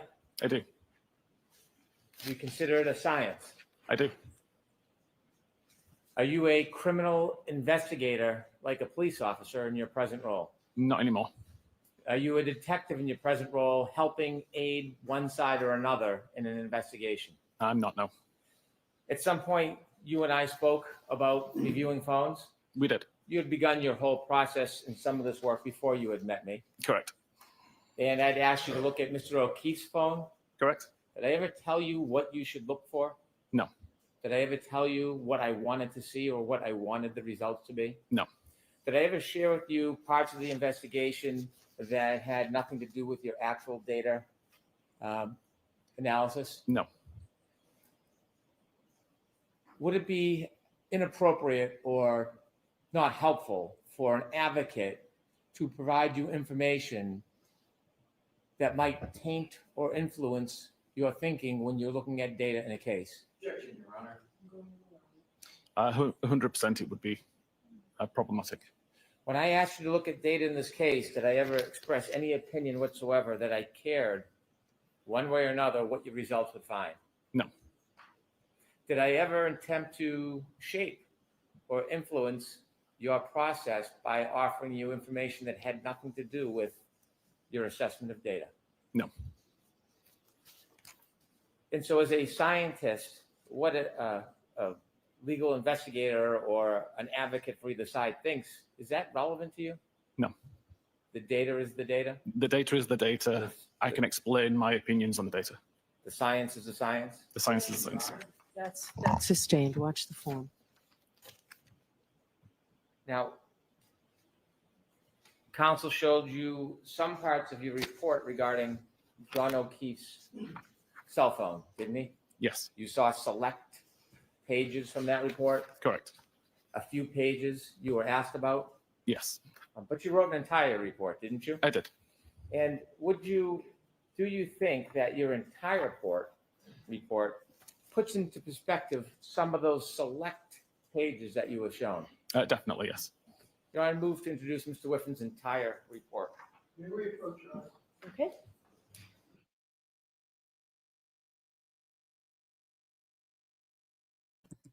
Well, of course, you don't want the entire report in because then you can't piecemeal it and make it look like something else. Yes,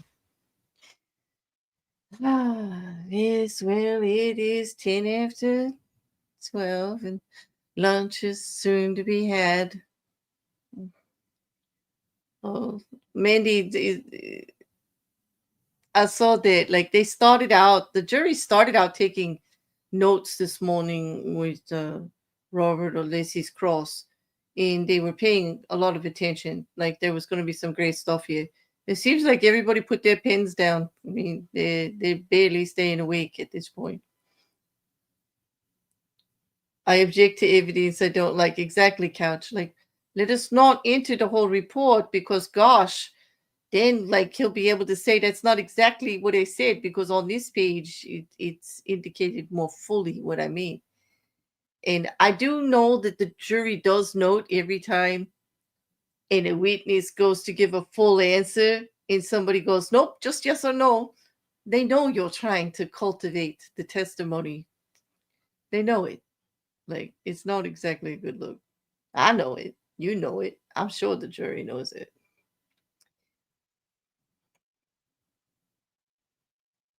Will he question about other reports? Will his question about other reports backfire on him when they are brought up? Is the jury will take more interest? You know what, Turtle? No, it just like goes both ways because remember, when the defense presents their case, they have their expert witness, Robert Green, who's going to come in and say, oh, well, Axiom says this. And, well, you know, let's just put it this way. Of course, it's always a battle of the experts. It's going to be who they find more credible.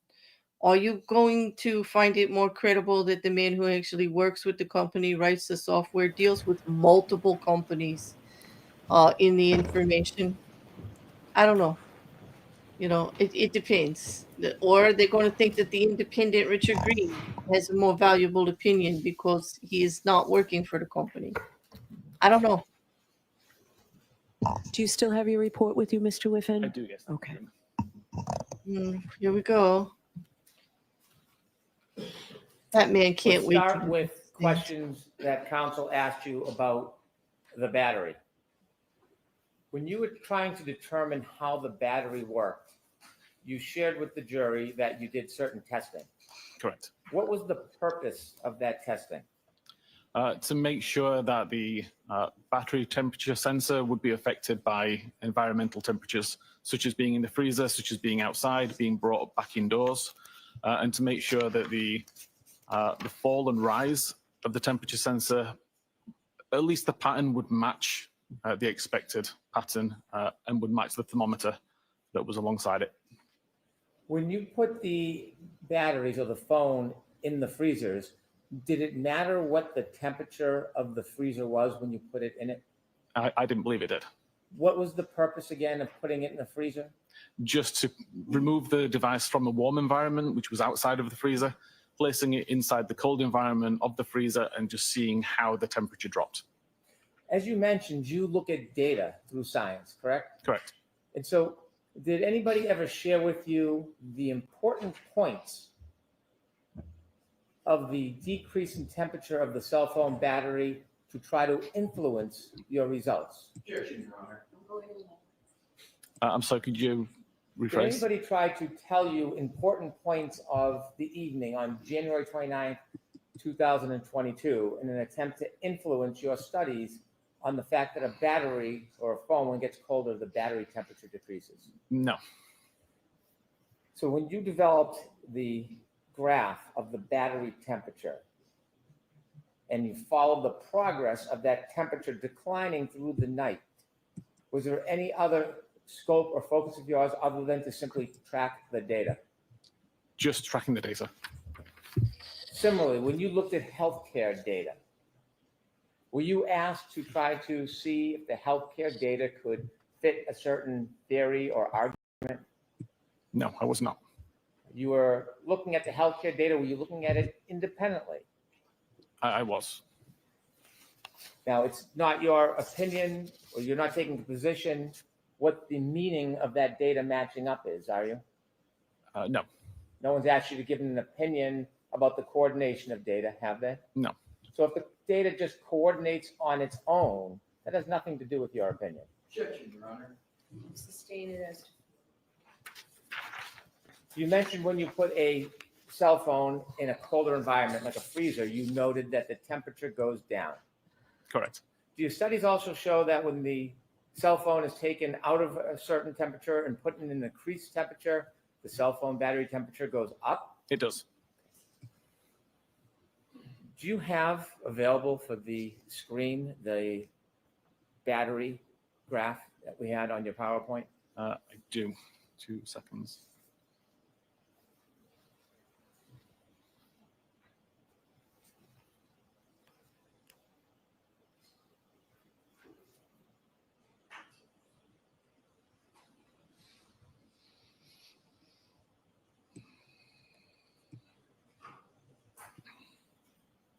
If you could go back one to where it's just the chart, please. And if you could enlarge it, we'll start near the top.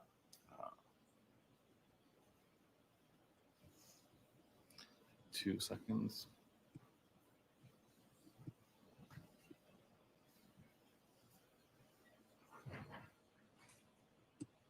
Okay.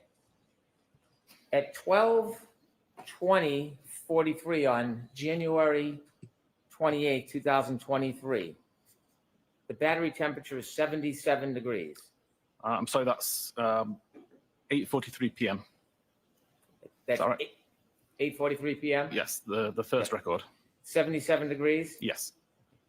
And if we look down to the last box on January 28, 2023, Yes. so at 23:28, that's 12:23:28? Objection, Your Honor. Move your approach, please. Okay.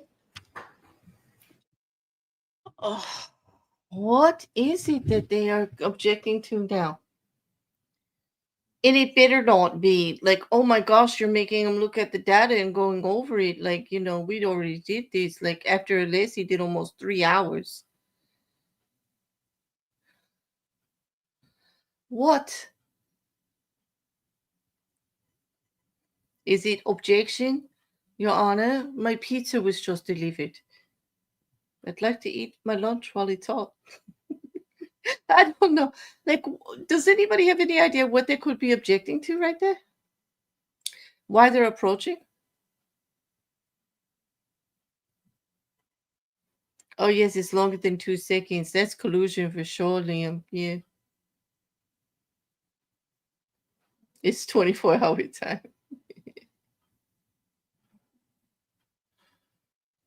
Oh, well, he was smiling when he went up there, but he doesn't seem to be now.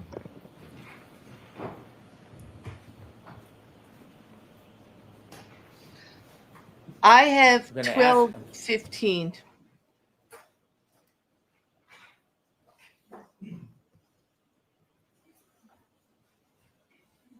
Mr. Whiffin, I'm going to ask you to start at 12:13 on January 29th, 2022. Battery temperature 82 degrees. Yes.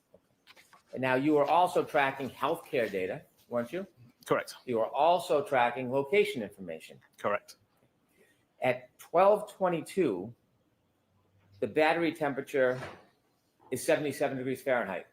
Correct. And during that time, 12:22, that is the time with the location data where we see Mr. O'Keefe's car traveling near Cedarbrook, isn't it? Objection, Your Honor. The form sustained. And at 12:22 on January 29, 2022, where does the location data show Mr. O'Keefe's phone in progress? It's around Oakdale Road, I believe. And the travel that you're noting, is that consistent given the speed of being within a car? I believe so. And do you know whether or not that car had heat on? I've got no idea. You have healthcare data that the phone moves for a 20-second period, right? I believe so, And yes. That is after the Waze information stops. Correct. Objection, Your Honor. So you have to watch the form. I know it's hard to orient. You have to watch. In your PowerPoint presentation, you are tracking the Waze information, aren't you? I am, yes. And at some point that switches to more local location data? Again, Waze is not recording the location data. Waze is requesting location data from Apple's location services, and location services is doing the recording of the location data. So if we're following the phone through Waze at 12:24:25, Is it in a car moving at 16.6 miles per hour? According to the data, yes. At 12:24:26, according to the data, is it still in a car moving at 17 miles per hour? Sustained as to forms. Can you pull up your PowerPoint and we'll start at 12:24:25. We can show the jury the progress of that phone. Okay.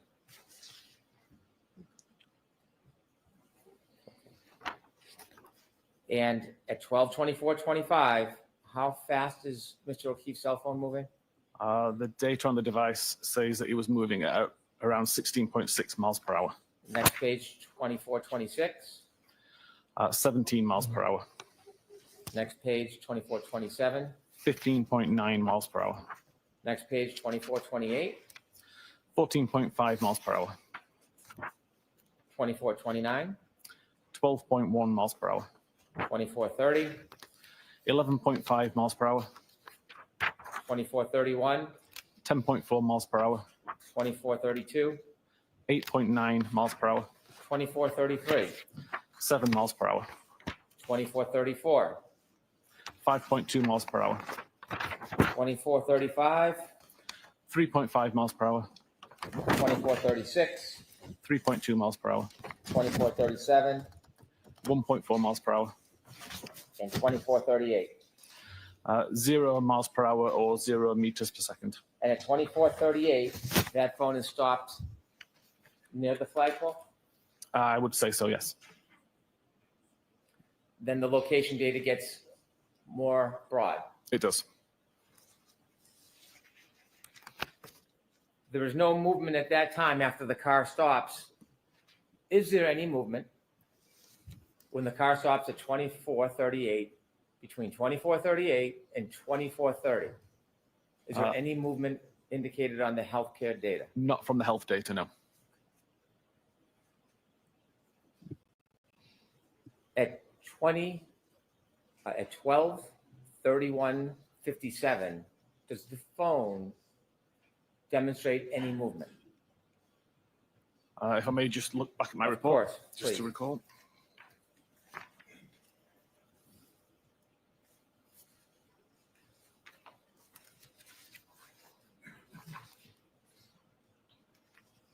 What time was that, sorry?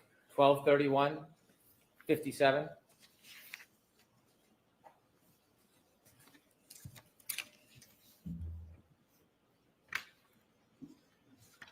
Yes, around 12:31, 56 or 57 is the start of the health event, 36 steps. How long? How many seconds does that phone move for?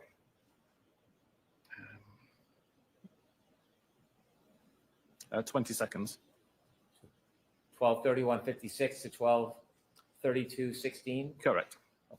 And that is that the only time that the phone moves from the point it stops at the flagpole until the next morning? Correct. The only time. Correct. 12:31:56 to 12:32:16. Yes. And when that phone moves, you can't tell if it's walking a straight line or in a circle. Correct. You don't know if the phone is pacing back and forth. Sustained as to form. Can you tell how far a phone moves from its origin, from its original point when you're counting steps? No, iOS creates the calculation, number of steps times the person's gait, and provides the 25.4 meters value. At 12:32:16, when that phone stops moving, John O'Keefe's phone stops moving, do you know the next time it moves again? I'm going to allow it. It's approximately 6:15. Now, less than 5 minutes later, 12:37, that battery in that cell phone gets another temperature reading, doesn't it? It does. Does it go up? It goes down. And it goes down to what degrees? 72 degrees. And over the next 8 minutes, does that temperature even or go up?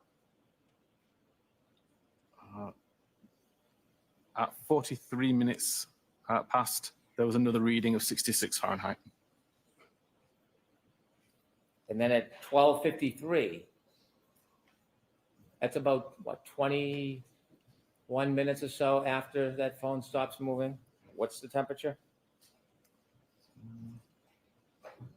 I'm sorry, at 12:53? Yes.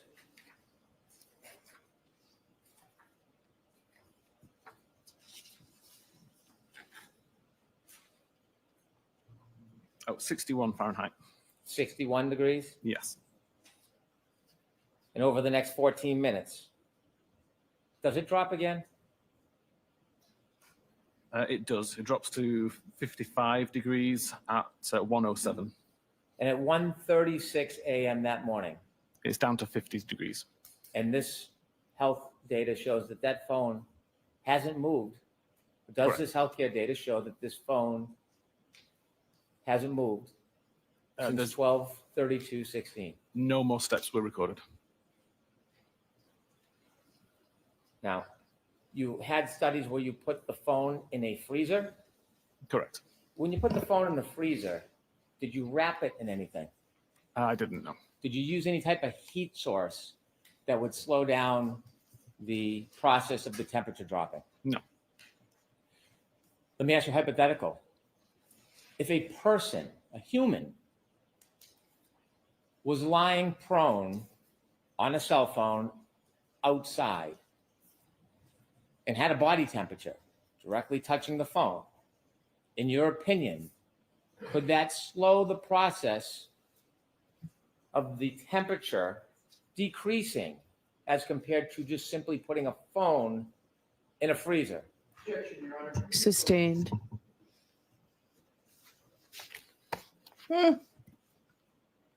When you put the phone in the freezer, did you wrap it in any warmth? No. Any clothing? Nothing at all.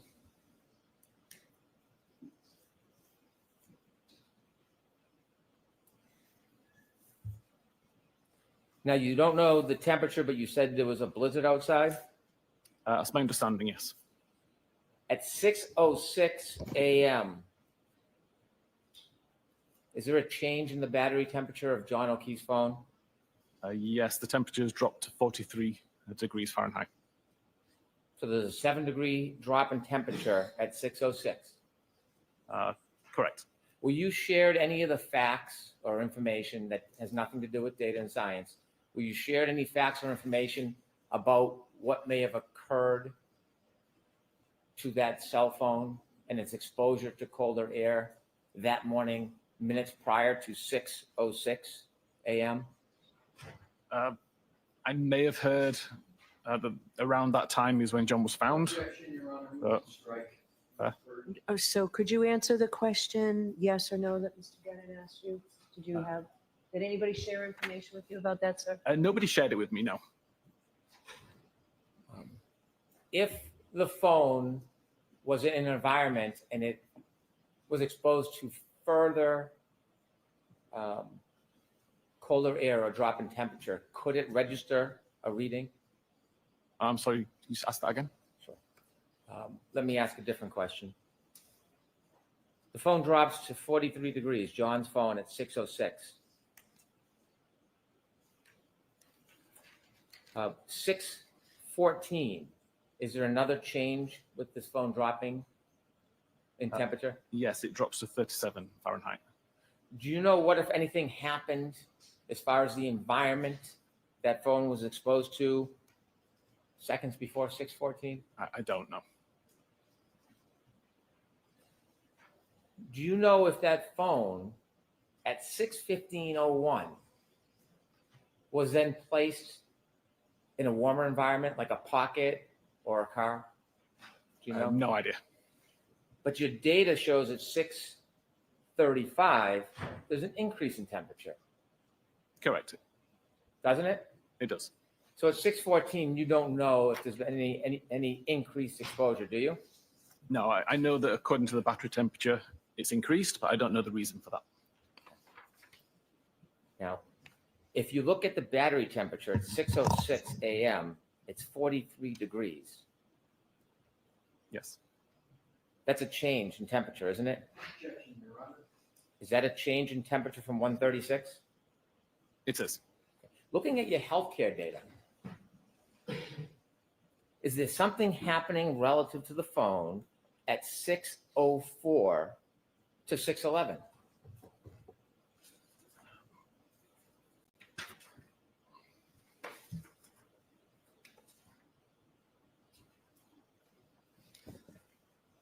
There is, that is 432 steps were recorded at that time.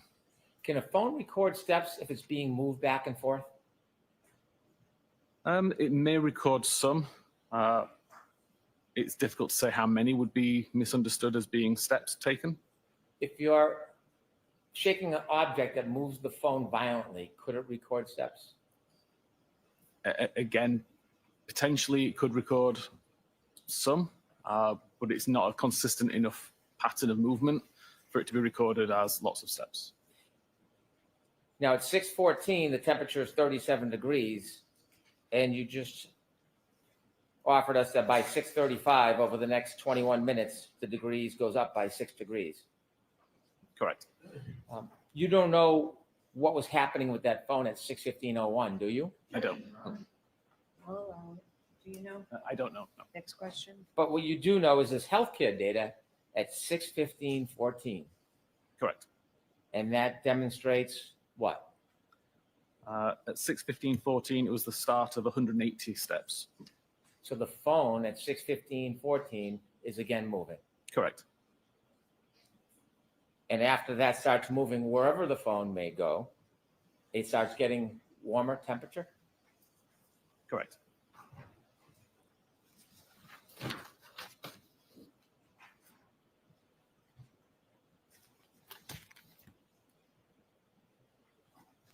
Now, you shared with us location data, and you explained the difference between Waze and other types of location data.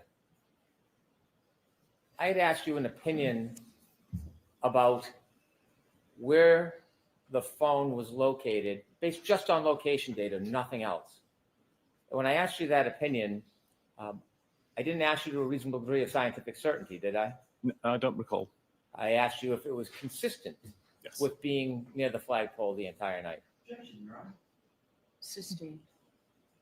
Based on location data alone, are you offering an opinion to a reasonable degree of scientific certainty where that phone was? It's difficult to say with a reasonable degree of certainty based on the randomness of the location data. So I'm going to ask you to keep your voice up, Mr. Whiffin. Could Apologies. we turn the AC off, please? Thank you. Oop.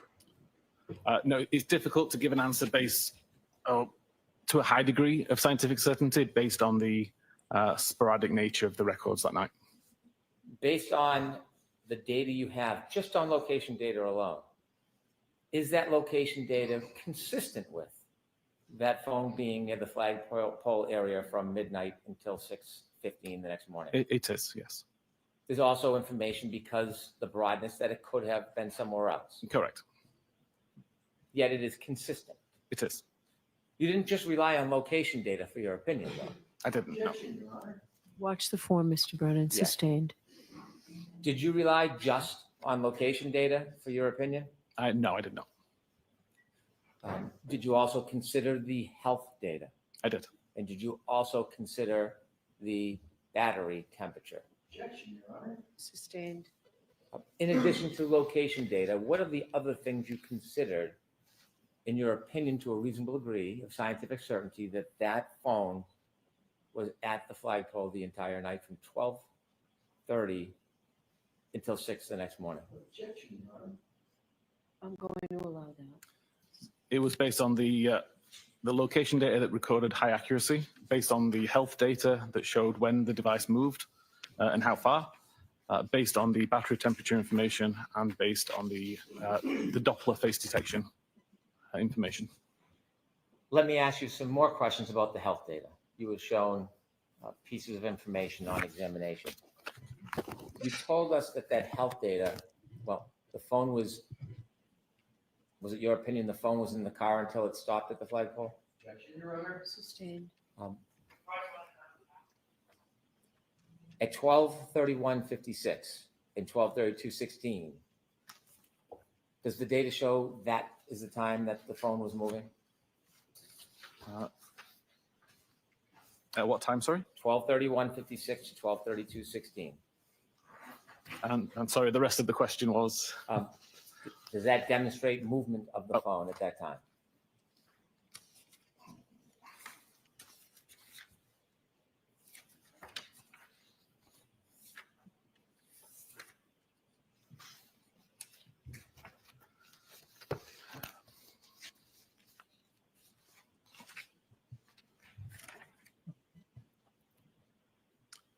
Yes, it did. You shared that you can't tell the direction or the distance of steps. Objection, Your Honor. If, I'm sorry, go ahead. no, please. Pardon me. If that phone moved from the flagpole in a straight line away from the flagpole, like for example, towards the house,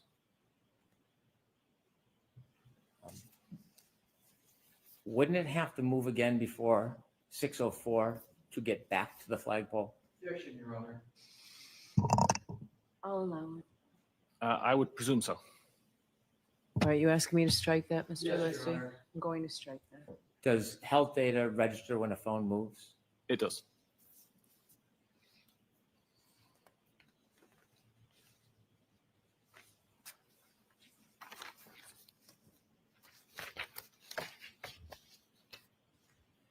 I'll ask you some more detailed questions about your research into a phone that's been attributed to Jennifer McCabe. You had looked at one piece of your report on the screen, and that was a phone call register. Yes. Could you turn to that phone call register, please? What are we doing with the slide that's up there, Mr. Brennan? I would like to change it to the phone call register if possible. Oh, it's not me.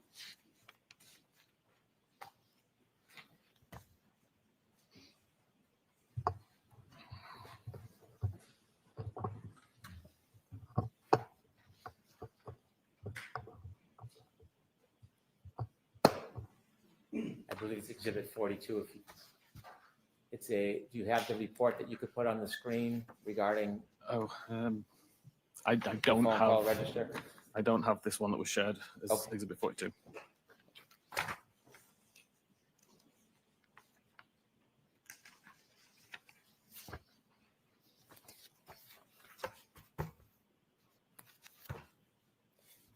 This is now marked as Exhibit 42. In the phone call register, you noted that there was a call at 12:14:36. Yes. Have you found it? Is that you? This is not me. No. Oh, I think it's Ms. Gilman. thank you, Ms. Gilman. Could you enlarge that, please?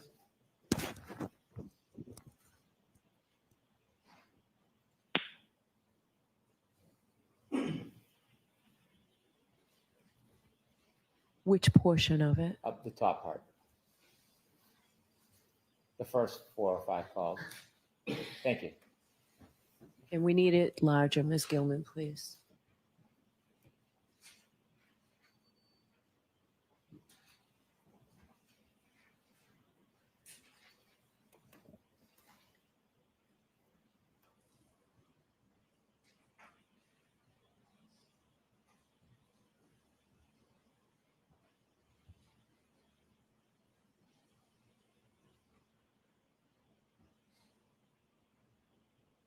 All right, that's better. Thank you. On examination, you read that at 12:14:36, there was a phone call incoming Yes. that appeared to be from Jennifer McCabe. Correct. At 12:14:36, the location information is the John O'Keefe cell phone at Fairview by that point? Objection, Your Honor. So the question, is it? Yes, is it? No. And then at 12:18:47, there's another call, and again from Jen McCabe. That's an outgoing call to Jen McCabe. It's an outgoing call to Jennifer McCabe, Yes. 12-18-47, the location information. Does that place Mr. O'Keefe's cell phone at Fairview? No, it does not. Then at 12-29-44, there's an 8-second call that you said you believe is answered. Do you know if there was any conversation in that call? No way to know if there's any conversation. And at 12-29-44, does the location information place John O'Keefe's cell phone somewhere It does at Fairview Road. at the flagpole? Yes. Objection, Your Honor. I'll strike that. Thank you. Now, there is not a call. Well, let me ask you the next call. What time is the next call? 33 minutes and 35 seconds after midnight. And who's that call from? From Karen Reed. Is that before or after John O'Keefe's health data stops? After.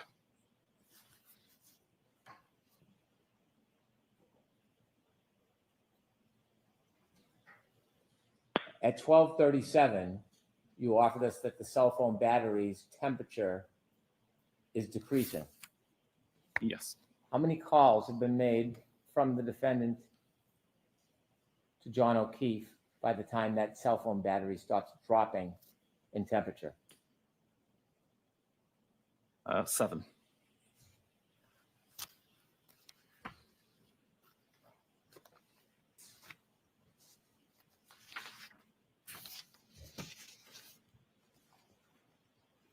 I want to turn now to some questions about your analysis of Ms. McCabe's phone. You were asked about hash values, a way of trying to confirm the integrity of the data on a extraction. Yes. When forensic analysts look at phones, do you sometimes get to actually see the phone? Yes. Do you sometimes have to use an extraction, a copy of the phone? Yes. Is it important to try to look and research or search the item to determine whether or not there's been any tampering? Yes. You were asked if hash values is one way to do that. I was. And you were shown or read part of your report about hash values. Yes. There's a second part to that, isn't there? There is. You didn't get a chance to share the second part, did you? Objection, Your Honor. Sustain. In this case, there was a hash value, wasn't there? There was. Now, just so we can understand simply, how is a hash value created during the extraction process? What does that mean in very, very simple terms? Yeah.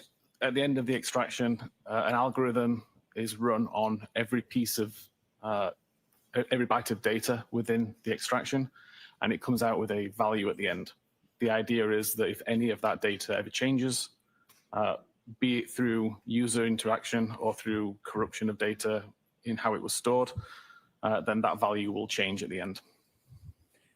You mentioned Gray Key. Is that a software, hardware that makes the copy of the phone? It's a piece of hardware and includes software. How commonly is Gray Key used in the industry? It's very common. Did I hear you say that with Gray Key, the hash value is never authenticated? Objection, Your Honor. Sustained is to fall. Does Gray Key authenticate the hash value? The hash value is placed inside a PDF, which is not signed. And is that common or typical in the industry? That is the way that Gray Key do it. Was there anything anomaly or untoward or different about the way this one was done? No. Did the hash value from the Gray Key extraction match the hash value? It did. Anything irregular whatsoever about it? No, not that I could see. Now, you don't just read software programs when they spit out reports, do you? No. As an analyst, as one of the leaders of Cellebrite, do you have a history of being a researcher? Yes, I do. A history of study? Yes. Have you written reports and papers for people to learn? I've written multiple blogs, done multiple presentations, webinars. Some of my blog posts have become peer-reviewed articles. Okay. Is it sufficient to simply look at a report that is generated by Cellebrite or Axiom or any other service and make conclusions just on the report? I don't believe it is, no. Why do you think that's imprudent? Sorry? Why do you think that is not prudent to simply rely on a report? Objection, Your Honor. I'm going to allow him to answer. The tools are very good at surfacing data, but I believe it's up to the examiner to understand what that data means and to provide context to the information which the tool itself can't give. And when you were considering the hash value and determining whether or not you thought there was anything wrong with the data, aside from the hash value, how do you do that? How do I do How what? do you make a determination whether or not this has integrity, the data hasn't been tampered with, so to speak? Okay. So notwithstanding the hash value, I'd be looking for issues with the data that don't make sense.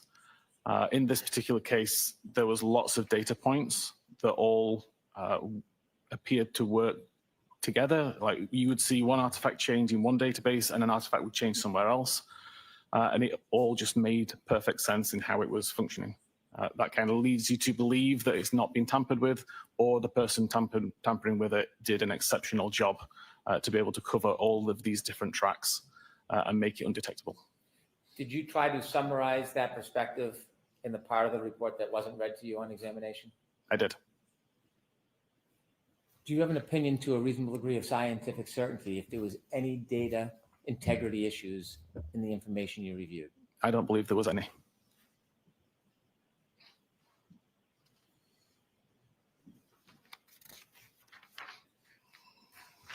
It was characterized on examination, there was a dispute about the time origin of the search, how long to die encode. Do you remember being asked the question about a dispute? Yes.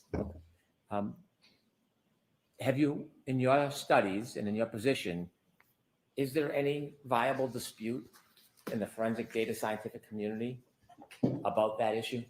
I don't believe there is anymore. Now, you got involved in this case because you received a complaint from a consumer. I received a question from a consumer, yes. And you attempted to resolve that? Correct. Sustained is Other than that source, have you received any information, feedback, opinions that would make this issue in any way a dispute? Objection, Your Honor. I'll allow that. I'm sorry, could you rephrase the question? Other than that one person, that one consumer, have you received any information in the forensic community which you're part of? Oh. Any data, any information that would suggest that your conclusions are in dispute? Yeah, I received a very similar question from an examiner in Europe. Fairly similar circumstances with a case and with a timestamp that didn't make sense, that was originating from the same database. I applied the same logic and theory to his question, and he confirmed it solved the issue for him. It all made sense then. And since then, has in your world, academic and research world, forensic data science, other than the person who originally raised the question, has there been any dispute brought to you by anybody about your conclusions about when this search actually happened? No. If anything, I've heard people who have confirmed the research that I did. Do you know Jessica Hyde? I do. Is she well known in the forensic community? She is. You were asked questions about your law enforcement background and the fact that Cellebrite is used as a forensic tool, oftentimes by law enforcement. Yes. Did you go into your company's software and change it to accommodate law enforcement? No, definitely not. Would you ever do such a thing? No. Why wouldn't you do something like that? Aside from being unethical to change the data in that way, this is an artifact that is easily validated by any examiner. And if I was to tamper it for the purposes of changing the outcome of a case, it would be detected by all of our customers immediately and would destroy the reputation of Cellebrite, which I've got no intention of doing. Before a prior proceeding, the printout from the software, when it was showing the timestamp of the Safari search, was it labeled something in particular before? The Cellebrite search Yes. was labeled last visited time. Last what? Last visited time. And when it was labeled last visited time, did it show 227 on the report? It did. Cellebrite, after research and consideration, removed that label? We removed the timestamp when we determined that it was not relevant to the last time that that page was visited. Why was it important to remove that timestamp from the program and the software? It was clearly causing confusion. Does the company have concerns when consumers are confused about information? Of course, yes. Do companies have concerns if a consumer tries to manipulate the use of that information? Of course. Are companies concerned that a label could be misleading for somebody who may not have a higher level of experience? Yes. When that decision was made to change that for clarification, do you make that solely by yourself? No, I did not. Who do you consult with and who's part of that decision process? So again, after my research, I passed the results of my research to the forensic research group. This is a team based at Cellebrite whose sole job is to do the research, do the coding to make sure that what we're giving to customers is correct. They spent some time validating the research that I did, verifying that my research was correct, and then they were responsible for making the change based on the updated research. It was suggested that a separate software program, not the company you work for, Cellebrite, but Axiom, reflects this search as deleted. That's not entirely accurate, is it? Objection, Your Honor. Sustained as to form. Running an Axiom program, would it reflect this search as deleted? Yes, and it is a deleted search. Does it have a label on it? It does. Is that carved? Yes, it would be. Now, are you familiar with the Axiom Artifact Reference Guide when it talks about the dangers of relying on the timestamp? I'm not familiar with it referencing dangers, but I'm aware of the document. Are you aware of the reference guide when it talks about Safari suspended state tabs? Yes. And offers that since these are local tab states, results from this artifact may contain an earlier date and time compared to the results in the Safari history artifact if iCloud Safari synchronization? Objection, Your Honor. Sustained. Are you aware of the reference guide? I am. Are you aware that it cautions that a timestamp can be misinterpreted? Objection, Your Honor. Sustained.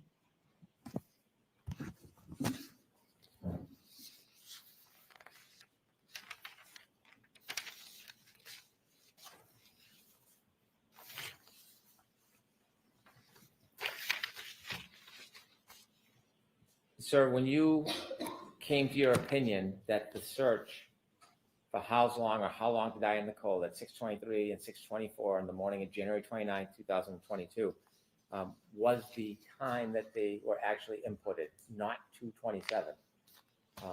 In forming your opinion, did you consider both Cellebrite and Axiom software? I did. Did you consider other tools as well? Yes, my own. And tell us a little bit about your own tool. Again, this is a tool I've been writing for approximately 5 or 6 years now. Partially for fun, partially for research purposes. And it's a tool I make available to other examiners globally. And sir, when you were trying to examine these searches that in your opinion were 6:23 and 6:24 a.m., did you ever try to test it yourself and actually take a phone so you could either prove or disprove to yourself that that earlier timestamp didn't mean it was the time that it was searched? Oh, definitely. Yes, that's the kind of thing that I do all the time when verifying artifacts. And in your opinion, is that helpful in understanding how a timestamp earlier could relate to a later search? Exactly, very helpful. Would you be willing to do a live demonstration for us on the screen and show us how that works? Yes. How long would that take? Probably about 5 minutes. Okay. Could you show us? Of course. Okay.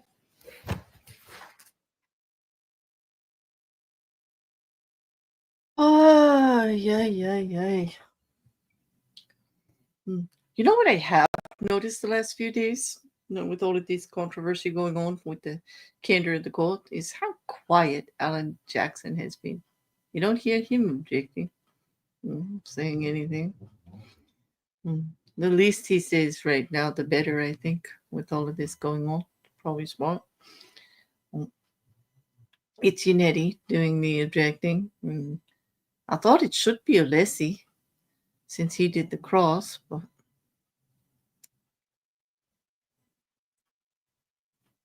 they don't want that question answered, but it's going to get answered. It's just got to change the format. I know, Liam. It is with his dim form, he can't be tested. It's kind of like he asked the question with the answer already in it, and you can't do that. Like, you there's a certain proper way to frame it, either in a yes and no, or let the witness testify with the answer.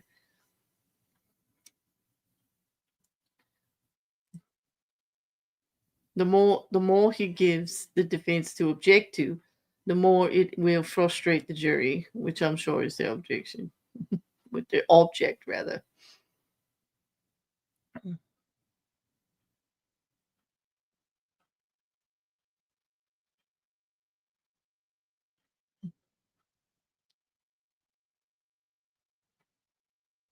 Well, we're going to be heading to lunch late, 1 o'clock. He should be wrapping up soon, I believe. I hope. And then we'll take the lunch break. I'll start a second stream. I'm sure we all could use a good stretch. I think that people are yawning and stretching. Everyone's having a hard time with this. The technical testimony is always difficult. This was exceptionally long in the cross.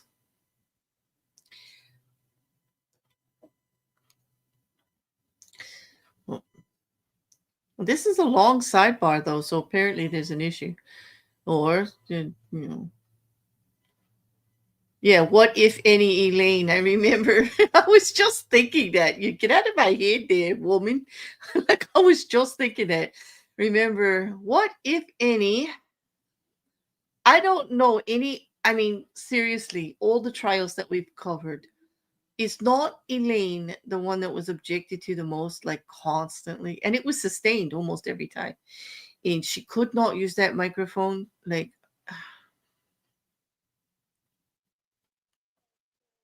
what if any? A good place to take our lunch and recess. We are now, Rocket. All right, taking lunch. The rest of it is recess. Please Okay. rise for the jury. Please be noted on the chairs. There we Thank go. you. Well, hello, fan. All right. All right. All right. All right. So basically, that was a matter of timing and but we will continue redirect with Hank Brennan and Ian Whiffin, the witness, after lunch. Well, I don't really there's not really much to say, because I have to say, following Alessi, I mean, I do realize he was trying to make points. I don't want to take that away from him. He had his issues. He's trying to prove that he could. Oh, wait, let me put you up there. Hello, Mandy. Oh, what a face. Did Oh my Alessi gosh, do I that just to had, you? yes, I had to come in really quick just because we were talking about Elaine. Do you Uh-huh. remember when the judge was like, oh my gosh, how did she word it? She got objected to and it was sustained. And then Elaine said something like, but I said, what if any? And the judge was like, that doesn't automatically make it appropriate. Yeah, like that. And she's like, and she used to do that little foot stomp thing like a little kid too. But Your Honor, I did exactly what you said. Yeah, it was hysterical. Like it was rough. And it is. Here's the thing: when we're following these trials, we see these lawyers with these excellent reputations just go down these rabbit holes and like ruin everything. You know what I mean? Elaine, on paper, looked like she was an astounding attorney, and I'm not going to take it away from her. She probably still is, but it was not a good look with that client. Like that client kind of ran a roughshod like there. Oh, Yeah, and like Alessi, I'm sure he's great, But the only thing that I could think of the whole entire time he's talking is like, I feel like I'm in church. Have you ever been in church as a kid with the pastor that just goes on and on? It's like they like to hear themselves talk. That's how I feel with Alessi. I'm like, what is the point here? I don't know what his point this morning was. You're literally trying to make a senior analyst who writes software programs for Cellebrite look bad. Well, yeah, and that's his job, actually, when you think about it, Mandy, though, right? Like, that's exactly what his job is a defense attorney. But I think he did hit on a couple of things to try to emphasize them to the jury to make them look like a problem. Like where it says the 36 steps, he wants to know if that's enough time to get into the house. But I just love the fact that that just got wiped away with, yeah, well, if you think that that's not movement and it's actually steps, then basically he walked into the house and dropped dead right there. And how did he get back over there by the flagpole without any other movement showing on the phone, like at all, ever after that? Right. Like that was excellent because I'm like, oh my God, they're going to object because the Commonwealth just used common sense to blow everything apart. Like, I mean, it's just like but you got to do that. It's like tit for tat when it comes to the experts, right? You got to like just let them say what they're going to say and then just come back and try to put some common sense on it because they were picking on that part. They were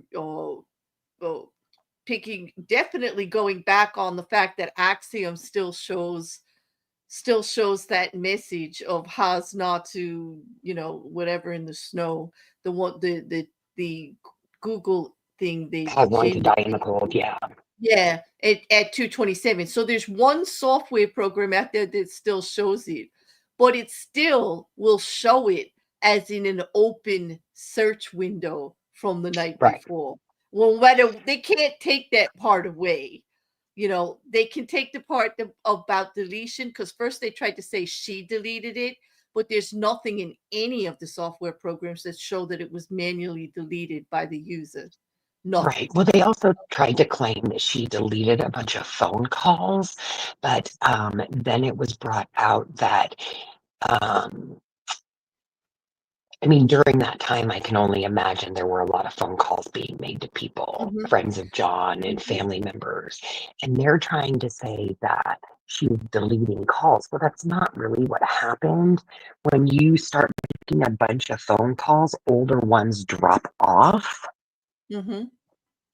So, yeah, the whole.